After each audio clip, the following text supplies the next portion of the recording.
Okay, good afternoon.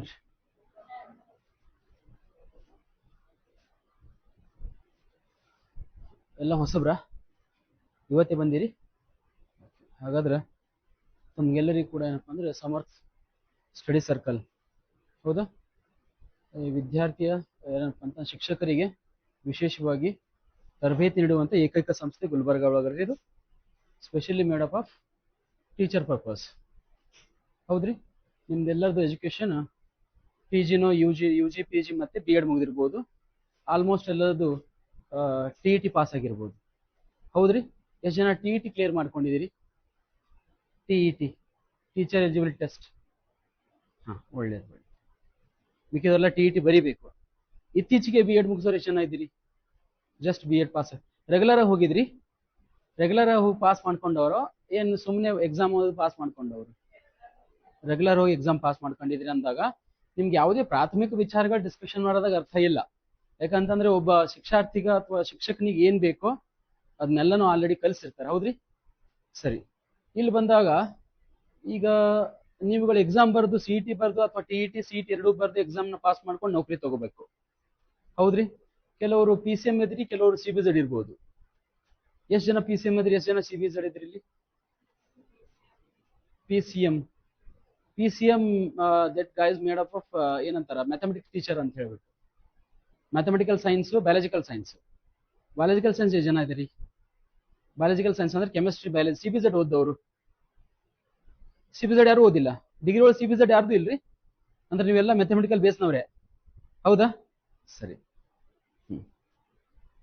ಪರವಾಗಿಲ್ಲ. ಹಾಗಾದ್ರೆ ಇರ್ಲಿ, ಅದು ಮ್ಯಾಥಮೆಟಿಕಲ್ ಸೈನ್ಸ್ ಮೇಡಮ್. ಸೈನ್ಸ್ ಒಳಗಡೆ ಎರಡು ಆಸ್ಪೆಕ್ಟ್ ಇರುತ್ತೆ, ಒಂದು ಮ್ಯಾಥಮೆಟಿಕಲ್ ಸೈನ್ಸ್, ಇನ್ನೊಂದು ಬಯಾಲಜಿಕಲ್ ಸೈನ್ಸ್ ಅಂತ ಹೇಳ್ಬಿಟ್ಟು. ಬಯಾಲಜಿಕಲ್ ಸೈನ್ಸ್ ಅಂದ್ರೆ ಕೆಮಿಸ್ಟ್ರಿ, ಬಯಾಲಜಿ ಮೇಜರ್ ಆಗಿ ಓದಿರ್ತಾರೆ. ಅಂದ್ರೆ ಡಿಗ್ರಿಯಲ್ಲಿ ಸಿ ಬಿ ಝೆಡ್ ನ ಓದಿರ್ತಾರೆ. ಕೆಮಿಸ್ಟ್ರಿ, ಬಾಟ್ನಿ, ಝೂಲಜಿನ ಓದ್ಕೊಂಡಿರ್ತೀರಿ. ಇನ್ನು ಮ್ಯಾಥಮೆಟಿಕಲ್ ಸೈನ್ಸ್ ಅಂತ ಬಂದಾಗ ಫಿಸಿಕ್ಸ್ ಓದಿರ್ತೀರಿ, ಕೆಮಿಸ್ಟ್ರಿ ಮತ್ತೆ ಮ್ಯಾಥಮೆಟಿಕ್ಸ್ ಓದಿರ್ತೀರಿ. ಸಾರಿ, ಮ್ಯಾಥಮೆಟಿಕಲ್ ಬೇಸಸ್ ಅಂತ ಕರೀತಿರ್ತಾರೆ. ಹೌದ್ರಿ, ಸರಿ. ಹಾಗಾದ್ರೆ ನಾವುಗಳು ಇವತ್ತು ನಿಮ್ಗೆ ಆಲ್ರೆಡಿ ಎಕ್ಸಾಮ್ ಪ್ಯಾಟರ್ನ್ ಗೊತ್ತದಲ್ರಿ? ನಿಮ್ಗೆಲ್ಲ ಎಕ್ಸಾಮ್ ಪ್ಯಾಟರ್ನ್ ಹೇಳಿದಾರಲ್ರಿ, ಯಾವ ರೀತಿ ಎಕ್ಸಾಮ್ ಬರೀಬೇಕು. ಸೀಟ್ ಎಕ್ಸಾಮ್ ಯಾವ ರೀತಿ ಇರುತ್ತೆ, ಜಿ ಪಿ ಎಸ್ ಆರ್ ಗೊತ್ತದಲ್ರಿ ನಿಮ್ಗೆಲ್ಲರಿಗೂ? ಏನ್ ಹೇಳ್ಬೇಕಾ ಪ್ಯಾಟರ್ನ್ ಗೊತ್ತಿಲ್ಲ ನಿಮ್ಗೆ? ಸರಿ. ಹಾಗಾದ್ರೆ ಪ್ಯಾಟರ್ನ್ ಅಂತಂದ್ರೆ ಒಟ್ಟಾರೆಯಾಗಿ ಒಂದು ಜಿ ಕೆ ಪೇಪರ್ ಇರುತ್ತೆ, ಜನರಲ್ ನಾಲೆಜ್. 7 ರಿಂದ 8 ಸಬ್ಜೆಕ್ಟ್ಗಳು ಇರ್ತಾವೆ. ಜಿ ಕೆ ಅಂತ ನಿಮ್ಗೆ ಗೊತ್ತಿರಬೇಕು, ಎಲ್ಲಾ ವಿಷಯಗಳು ಸೇರಿದಾಗ ಜಿ ಕೆ ಅಂತ ಅನ್ಕೊಳ್ಳುತ್ತೆ. ಅದ್ರಾಗ ಜಿ ಕೆ ಅಂತ ಬಂದಾಗ ಮೇಜರ್ ಆಗಿ ಇತಿಹಾಸನೂ ಕೂಡ ಓದ್ಬೇಕು, ಅಂದ್ರೆ ಹಿಸ್ಟ್ರಿನೂ ಓದ್ಬೇಕು, ಜಿಯೋಗ್ರಫಿನೂ ಓದ್ಬೇಕು, ಎಕನಾಮಿಕ್ಸ್ ಓದಬೇಕು, ಆ ನಂತರ ಪೊಲಿಟಿಕಲ್ ಸೈನ್ಸ್ ಓದ್ಕೋಬೇಕು, ಕರೆಂಟ್ ಅಫೇರ್ಸ್ ಓದ್ಕೋಬೇಕು. ಹೌದಾ? ಇವೆಲ್ಲ ಸೇರ್ಕೊಂಡು ಒಂದು ಜಿ ಕೆ ಅಂತ ಆದ್ರೆ, ಆ ಕರೆಂಟ್ ಅಫೇರ್ಸ್ ಆದ ನಂತರ ಮತ್ತೆ ಸ್ಟಾರ್ಟಿಂಗ್ ನಿಮ್ ಮೆಂಟಲ್ ಅಬಿಲಿಟಿ ಅಂತ ಬರುತ್ತೆ. ಅದ್ರಾಗಿ ಮೆಂಟಲ್ ಅಬಿಲಿಟಿ, ಗಣಿತ, ಹೌದಾ, ಮಾನಸಿಕ ಸಾಮರ್ಥ್ಯ, ಅದನ್ನು ಕೂಡ ಓದ್ಕೋಬೇಕು. 15, 10, 20, 25 ಈ ರೀತಿ ಮಾರ್ಕ್ಸ್ ಪ್ರತಿಯೊಂದು ವಿಷಯಕ್ಕೂ ಡಿಸ್ಟ್ರಿಬ್ಯೂಷನ್ ಆಗಿರ್ತಾವ. ಹೌದಾ? ಇವೆಲ್ಲ ಸೇರಿಸ್ಕೊಂಡು ಜಿ ಕೆ ಪೇಪರ್ ಆಗುತ್ತೆ. 7 ರಿಂದ 8 ಸಬ್ಜೆಕ್ಟ್ಗಳು ಕೂಡಿರ್ತಾವ. ಮತ್ತೇನಾದ್ರೂ ಹಾಕ್ಬೋದವ, ಸೈನ್ಸ್ ಅಂಡ್ ಟೆಕ್ನಾಲಜಿ ವಿಚಾರಗಳನ್ನು ಕೂಡ ಹಾಕ್ಬಹುದು. ಹೌದ್ರಿ? ಹಾಗಾದ್ರೆ ವಿಜ್ಞಾನ ಮತ್ತು ತಂತ್ರಜ್ಞಾನ ವಿಚಾರ ಅಂತ ಬರುತ್ತೆ ನನ್ಗಡೆ. ನಾನ್ ಡೀಲ್ ಮಾಡೋದು ವಿಜ್ಞಾನ ಮತ್ತು ತಂತ್ರಜ್ಞಾನ ವಿಚಾರ. ಅದರಲ್ಲ ನಿಮ್ ಜೊತೆ ನಾನು ಏನಪ್ಪಾ ಅಂದ್ರೆ ಫಿಸಿಕ್ಸ್ ಮತ್ತೆ ಕೆಮಿಸ್ಟ್ರಿ ವಿಚಾರವನ್ನ ಡಿಸ್ಕಷನ್ ಮಾಡ್ತೇನೆ. ಫಿಸಿಕ್ಸ್ ಮತ್ತು ಕೆಮಿಸ್ಟ್ರಿ ಆಲ್ರೆಡಿ ಇದ್ರಾಗ ನೀವೆಲ್ಲ ಯು ಜಿ ಪಿ ಜಿ ಏನಾದ್ರು ಚೆನ್ನಾಗಿ ಓದಿರ್ತೀರಿ, ಕೆಮಿಸ್ಟ್ರಿ ಫಿಸಿಕ್ಸ್ ಅಂತ ಅನ್ಕೊಂಡಿದೀನಿ. ನಿಮ್ಗೇನಪ್ಪಾ ಅಂತಂದ್ರೆ 6ನೇದಿಂದ 10ನೇ ತನಕ ಚೆನ್ನಾಗಿ ನೀವು ಹೈಸ್ಕೂಲ್, ಪ್ರೈಮರಿ ಪುಸ್ತಕ ಓದಿದ್ದೆ ಆದ್ರೆ ನಿಮ್ಗೆ ಯಾವುದೂ ಕೋಚಿಂಗ್ ಅವಶ್ಯಕತೆ ಇಲ್ಲ, ಬರೆದು ಕೊಡ್ತೇನೆ. ನೀವು ಸ್ಪೆಸಿಫಿಕ್ ಪೇಪರ್ ಈಸಿಯಾಗಿ ಬರೀತೀರಿ ಅಂತ. ಡಿಸ್ಕ್ರಿಪ್ಟಿವ್ ಪೇಪರ್ 100ಕ್ಕೆ 100 ಮಾರ್ಕ್ಸ್ ಬರೀತೀರಿ. ಮಲ್ಟಿಪಲ್ ಚಾಯ್ಸ್ ಕ್ವಶನ್ 50ಕ್ಕೆ 50 ಸರಳ ಟಿಕ್ ಹಾಕ್ತೀರಿ. ಒಂದು ಕನ್ನಡ ಪೇಪರ್ ಇರುತ್ತೆ, ಎಲಿಜಿಬಲ್ ಪೇಪರ್ 100 ಮಾರ್ಕ್ಸ್ ಆಗಿರುತ್ತೆ. ಅದ್ರಾಗ ಮಿನಿಮಮ್ 65 ಏನೋ ಇಟ್ಟಿದ್ದಾನೆ ಎಲಿಜಿಬಲ್. 65 ಮಾರ್ಕ್ಸ್ ಕನ್ನಡ ಪಾಸ್ ಮಾಡ್ಕೋಬೇಕು, ಕನ್ನಡ ಬ್ಯಾಕ್ ಗ್ರೌಂಡ್ ಇದ್ದವರು. ಇಂಗ್ಲಿಷ್ ಬ್ಯಾಕ್ ಗ್ರೌಂಡ್ ಇದ್ದವ್ರಿಗೆ ಇಲ್ಲ ಅದು. ಹೌದಾ? ಅದಂತ ಜಿ ಕೆ ಎಷ್ಟು ಸ್ಪೆಸಿಫಿಕ್ ಪೇಪರ್ ಏನಪ್ಪಾ ಅಂತಂದ್ರೆ 50 ಮಾರ್ಕ್ಸ್. ನಿಮ್ ಸೈನ್ಸ್ ಅಂತ ಬಂದಾಗ 50 ಮಾರ್ಕ್ಸ್ ಮಲ್ಟಿಪಲ್ ಚಾಯ್ಸ್ ಕ್ವಶನ್ ಇರುತ್ತೆ ಮೇಡಮ್. 50 questions 50 marks. ತದನಂತರದಲ್ಲಿ 100 ಕ್ವಶನ್ಸ್ ಅದೇ ಪೇಪರ್ ಅಲ್ಲಿ ಡಿಸ್ಕ್ರಿಪ್ಟಿವ್ ಬರೀಬೇಕು. 100 ಕ್ವಶನ್, 100 ಮಾರ್ಕ್ಸ್ ಒಂದು ಕ್ವಶನ್ ಪೇಪರ್ ಇರುತ್ತೆ. ಅದು 2 ಮಾರ್ಕ್ಸ್ ಕ್ವಶನ್ಸ್ ಇರ್ತಾವೆ, 5 ಮಾರ್ಕ್ಸ್ ಕ್ವಶನ್ಸ್ ಇರ್ತಾವೆ, 1 ಮಾರ್ಕ್ಸ್ ಕ್ವಶನ್ ಇರ್ಬೋದು. ಹೌದಾ? ಅದು 100 ಮಾರ್ಕ್ಸ್, ಅದು ಡಿಸ್ಕ್ರಿಪ್ಟಿವ್ ಪೇಪರ್ ಇರುತ್ತೆ. ಸೊ ಅದ್ರಾಗ ನೀವು 65 ಮಾರ್ಕ್ಸ್ ತಗೊಳ್ಳೇಬೇಕು. ನಿಮ್ದು ಸ್ಪೆಸಿಫಿಕ್ ಪೇಪರ್ ಅಲ್ಲಿ 60 ಮಾರ್ಕ್ಸ್ ತಗೋಬೇಕು. ಕನ್ನಡದಲ್ಲಿ ಕೂಡ 50 ಮಾರ್ಕ್ಸ್ ಏನೋ ಎಲಿಜಿಬಿಲಿಟಿ ಇದಾನ. ಅವು ಎಲ್ಲ ನೀವು ಸ್ಪೆಸಿಫಿಕ್ ಪೇಪರ್ ಅಥವಾ ಜಿ ಕೆ ಪೇಪರ್ ಪಾಸ್ ಮಾಡ್ಕೊಳ್ಬೇಕು, ಅಥವಾ ನೀವು ನೌಕರಿ ತಗೊಳ್ಳೇಬೇಕಂದ್ರೆ ಕನ್ನಡ ಪೇಪರ್ ಅಲ್ಲಿ ಮಿನಿಮಮ್ ಮಾರ್ಕ್ಸ್ ತಗೊಂಡು ಪಾಸ್ ಮಾಡ್ಲೇಬೇಕು. ಇಲ್ಲ ನೀವು ಕನ್ನಡ ಪೇಪರ್ ಎಲಿಜಿಬಲ್ ಪಾಸ್ ಆಗ್ಲಿಲ್ಲ ಅಂತಂದ್ರೆ ನಿಮ್ಗೆ ಮಿಕ್ಕಿದ್ದು ಜಿ ಕೆ ಪೇಪರ್ ಆಗಲಿ ಸ್ಪೆಸಿಫಿಕ್ ಪೇಪರ್ ಅಲ್ಲಿ ಚೆಕ್ ಮಾಡಕ್ಕೆ ಹೋಗಲ್ಲ ಅವರು. ಯಾಕಂದ್ರೆ ಎಲಿಜಿಬಲ್ ಇಲ್ಲ, ನೀವು ಕನ್ನಡ ಹೇಳಕ್ ಎಲಿಜಿಬಲ್ ಇಲ್ಲ ಅಂತ ಬಳಕ ನಿಮ್ಗೆ ಏನ್ ನೌಕರಿ ಕೊಡೋದು ಅಂತ ಅವ್ರಿಗೆ ವಿಚಾರ ಬರುತ್ತೆ ಅವ್ರಿಗೆ. ಸೊ ಹಿಂಗಾಗಿ ನೀವುಗಳು ಓದೋದಾದ್ರೆ ನಿಮ್ದು ಯಾವ ಸ್ಟ್ರೀಮ್ ಅದನ್ನು ಗೊತ್ತಿಲ್ಲ, ಯಾವ ಸಬ್ಜೆಕ್ಟ್ ಓದ್ಕೊಂಡ್ ಬಂದಿರೋ ಗೊತ್ತಿಲ್ಲ, ಬಟ್ ಸಬ್ಜೆಕ್ಟ್ ಆಲ್ರೆಡಿ ನಿಮ್ ಸಿಲೆಬಸ್ ಕೊಟ್ಟಿದ್ದಾರೆ ಅಂತ ಅನ್ಕೊಂಡಿದೀನಿ. ನಿಮ್ ಹತ್ರ ಸಿಲೆಬಸ್ ಐತಿ, ಪ್ರತಿಯೊಬ್ಬರ ಹತ್ರ GPS ಸಿಲೆಬಸ್ ಐತಲ್ರಿ. ಹಾ, GPS ಪಾಸ್ ಮಾಡ್ಕೋಬೇಕು ಅಂತಂದ್ರೆ ಮಿನಿಮಮ್ ಆದ್ರೂ ನೀವು 10ನೇ ತನಕ ಪುಸ್ತಕಗಳನ್ನ ಓದ್ಕೋಬೇಕು. ಎಷ್ಟನೇ ತನಕ ರೀ? 6ರಿಂದ 8ನೇ ನಿಮ್ ನೌಕರಿ ಸಿಗುತ್ತೆ. 6ರಿಂದ 8ನೇ ಕ್ಲಾಸ್ 3 ಕ್ಲಾಸಿನೊಳಗೆ ನಿಮ್ ನೌಕರಿ ಸಿಗುತ್ತೆ, ಹೌದು. ಆದ್ರೆ ನಿಮ್ಮ ಪಾರಣ್ಯತೆಯನ್ನ ಚೆಕ್ ಮಾಡ್ಕೊಳಕ್ ಅವ್ರ ಏನ್ ಮಾಡ್ತಾರಪ್ಪ ಅಂತಂದ್ರೆ 10ನೇ ತನಕ ಸಿಲೆಬಸ್ ಅಲ್ಲಿ ಇನ್ಕ್ಲೂಡ್ ಮಾಡ್ತಿರ್ತಾರೆ. ನೀವು 10ನೇ ತನಕ ಪುಸ್ತಕಗಳನ್ನ ಓದ್ಲೇಬೇಕು. ಓದ್ಕೊಂಡು GPS ಎಕ್ಸಾಮ್ ನ ಕೂತ್ಕೋಬೇಕು. ಒಂದ್ ವೇಳೆ ನೀವು HST ಪ್ರಯತ್ನ ಮಾಡಕತ್ತೀರ ಅಂತಂದ್ರೆ PU ಲೆವೆಲ್ ಸಿಲೆಬಸ್ ನ ನೀವು ಡೀಲ್ ಮಾಡ್ಬೇಕು, ಹೌದ್ರಿ. PU ಲೆವೆಲ್ ಸಿಲೆಬಸ್ ನ ಡೀಲ್ ಮಾಡಿದ್ರೆ ನಿಮ್ಗೆ ಏನಾಗುತ್ತೋ, ಏನ್ ಹೆಲ್ಪ್ ಆಗ್ತದಪ್ಪ ಅಂದ್ರೆ ನೀವು HST ಸರಳಾಗಿ, HST ಈಸಿ ಐತೆ, ಡಿಸ್ಕ್ರಿಪ್ಟಿವ್ ಇಲ್ಲ, ಟಿಕ್ ಹಾಕ ಎಲ್ಲಾನು ಕೂಡ ಮಲ್ಟಿಪಲ್ ಚಾಯ್ಸ್ ಐತೆ. ನೀವು GPS ಮಾತ್ರ ಡಿಸ್ಕ್ರಿಪ್ಟಿವ್ ಪೇಪರ್ ಇರುತ್ತೆ. ಹಿಂಗಾಗಿ ಡಿಸ್ಕ್ರಿಪ್ಟಿವ್ ಬರಿಬೇಕು ಅಂತಂದ್ರೆ ನೀವು ಪ್ರತಿಯೊಂದು ವಿಚಾರ, ಪ್ರತಿಯೊಂದು ವಿಷಯ ಸಮಗ್ರವಾಗಿ ಓದ್ಕೊಂಡಿರ್ಬೇಕು, ಅಂದ್ರೆ ಚೆನ್ನಾಗಿ ಓದ್ಕೊಂಡಿರ್ಬೇಕು. ಅಲ್ಲಿ ಏನ್ ಚೆಕ್ ಮಾಡ್ತೀವಿ ಅಪ್ಪ ಅಂತಂದಾಗ, ನಾನ್ ಡಿಗ್ರಿ ಅಥವಾ PU ಪೇಪರ್ ಚೆಕ್ ಮಾಡಕ್ ಹೋದಾಗ ಒಂದು ಸ್ಪೆಸಿಫಿಕೇಶನ್ ನೋಡ್ತೀವಿ. ಕಂಟೆಂಟ್ ಅಲ್ಲಿ ಎಷ್ಟು ಒಂದು ಆ ಪ್ರಶ್ನೆಗೆ ಸಂಬಂಧಪಟ್ಟಂತ ಎಷ್ಟು ಸ್ಪೆಸಿಫಿಕ್ ಕಂಟೆಂಟ್ ಅನ್ನ ಬರ್ದಿದ್ದಾರೆ ಅದನ್ನ ನೋಡ್ತೀವಿ.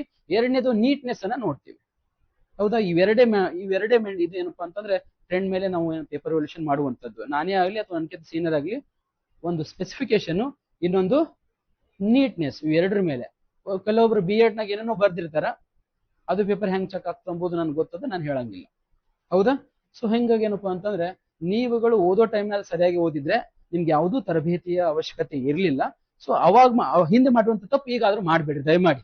ಯಾಕಂತಂದ್ರೆ ಗುರಿ ನಿಮ್ ನೇರವಾಗದ, ಒಳ್ಳೆ ಸಂಸ್ಥೆ ಒಳಗೆ ಬಂದಿದ್ದೀರಿ, ನೀವು ಇದನ್ನ ಏನಪ್ಪಾ ಅಂದ್ರೆ ತರಬೇತಿನ ತಗೊಳಕ. ಈ ಸಂಸ್ಥೆ ನಿಮಗೆ ಸಮಗ್ರವಾದಂತ ಅಧ್ಯಯನ ಮಾಡಕ್ ಪೂರಕವಾದಂತ ವಿಷಯನ್ನ ಕೊಡ್ತದ, ಸಮಗ್ರ ಮಾಹಿತಿಯನ್ನು ಕೊಡುವಂತ ವಿಚಾರ. ಸೊ ಏಕೈಕ ಏನಪ್ಪಾ ಅಂದ್ರೆ ಈ ನಮ್ದು ಸಂಸ್ಥೆ, ಸೊ ಸಮರ್ಥ ಸ್ಟಡೀಸ್ ಸರ್ಕಲ್. ನಿಮ್ಗೆ ಏನೇ ಆದ್ರೂ ಕೂಡ, ಯಾವುದೇ ವಿಚಾರಕ್ಕೆ ಏನೇ ಸಮಸ್ಯೆ ಇದ್ರೂ ಕೂಡ ನೇರವಾಗಿ ಬಂದು ಕೇಳ್ರಿ. ಯಾವುದೇ ವಿಷಯಕ್ಕೆ ಸಂಬಂಧಪಟ್ಟಂಗ, ನಿಮ್ ಪರ್ಸನಲ್ ಅಲ್ಲ, ನಿಮ್ ವಿಷಯಕ್ಕೆ ಸಂಬಂಧಪಟ್ಟಂಗ ಏನ್ ಬಂದು ಕೇಳಿದ್ರು ಕೂಡ ಹೇಳುವಂತ ಪ್ರಯತ್ನ ಮಾಡ್ತೀವಿ. ನಾನೂ ಕಲಿತಾ ಇದ್ದೀನಿ, ನಿಮಗೂ ಕೂಡ ಕಲಿಸೋಕೆ ಪ್ರಯತ್ನ ಮಾಡ್ತೀನಿ. ಕಲಿಕೆ ಎಂಬುದು ನಿರಂತರ, ಹುಟ್ಟಿನಿಂದ ಸಾಯೋವರೆಗಿರೋದು ನಿರಂತರ ಪ್ರಕ್ರಿಯೆ, ಹೌದಾ. ಇದು ಕೊನೆ ಇಲ್ಲ. ಆಯ್ತು, ಇನ್ನೊಂದು ನೀವು ಮಾಡುವಂತದ್ದು ಏನಪ್ಪಾ ಅಂತಂದ್ರೆ ಓದ್ಕೊಂಡು ಸುಮ್ಕೊಂಡ್ರೋದಲ್ಲ, ಓದ್ಕೊಂಡು ಹೇಳ್ಕೊಳ್ಳೋದು. ಶಿಕ್ಷಕನ ವೃತ್ತಿ ಏನ್ರಿ? ಜ್ಞಾನವನ್ನ ಹಂಚ್ಕೊಳ್ಳೋದು, ಹೌದಾ. ನಾಲೆಜ್ ಅನ್ನ ಒಬ್ರಿಗೊಬ್ರಿಗೆ ಏನಪ್ಪಾ ಅಂದ್ರೆ ಟ್ರಾನ್ಸ್ಫರ್ ಮಾಡ್ಕೊಳ್ಳೋದು. ಅದಕ್ಕಾಗಿ ಅಂತಾರಲ್ಲ, ಅದೇನು ಮುಚ್ಚಿಟ್ಟಿದ್ದು ಕೊಳಿತದೆ, ಬಚ್ಚಿಟ್ಟಿದ್ದು ಹೊಳಿತದೆ, ಏನಪ್ಪಾ ಅಂದ್ರೆ ತೆರೆದದ್ದು ಹೊಳಿತದ ಅಂತ ಹೇಳ್ತಾರಲ್ಲ. ಹಂಚ್ಕೊಂತ ಹೋಗ್ಬೇಕು. ಜ್ಞಾನ ಎಂಬುದು ಒಬ್ರಿಗೆ ಇನ್ನೊಬ್ರಿಗೆ ಟ್ರಾನ್ಸ್ಫಾರ್ಮೇಶನ್ ಮಾಡಕ್ಕಿರತ್ತ. ಹಿಂಗಾಗಿ ನೀವೇನು ಓದ್ತಿರಲ್ಲ ಅದನ್ನ ಬೇರೆಯವ್ರಿಗೆ ಹೇಳ್ರಿ.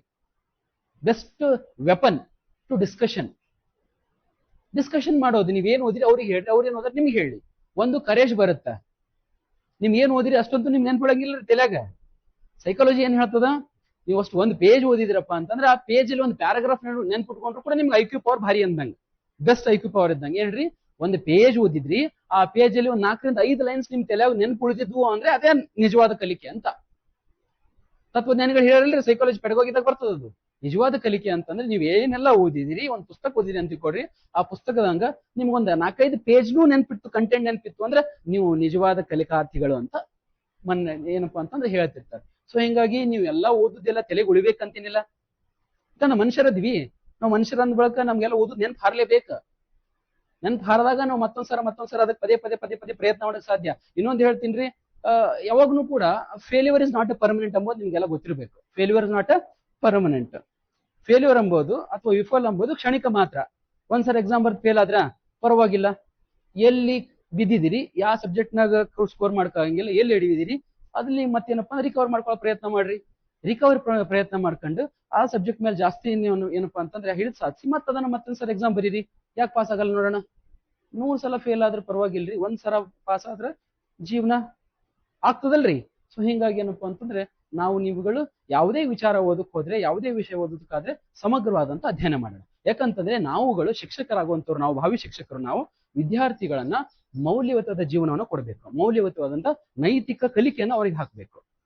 ಅವರು ಒಂದು ಶಿಕ್ಷಣ ಕಲ್ತಾದ ಬಳಿಕ ಅವ್ರು ಏನಾರು ಒಂದು ಮನುಷ್ಯರಾಗಿ ಬದುಕಬೇಕು, ವಿನಃ ಕೆಟ್ಟ ವಿಚಾರಗಳು ಅಥವಾ ಕೆಟ್ಟ ಕೆಲಸಗಳ ಮಾಡ್ಲಾರ್ದಂಗ ನೀವುಗಳು ಅವರನ್ನ ಏನ್ ಮಾಡ್ಬೇಕ್ರಿ, ತಯಾರಿ ಮಾಡ್ಬೇಕು. ಇದು ಮೊದಲನೇ ಶಿಕ್ಷಕನ ಆದ್ಯತೆ.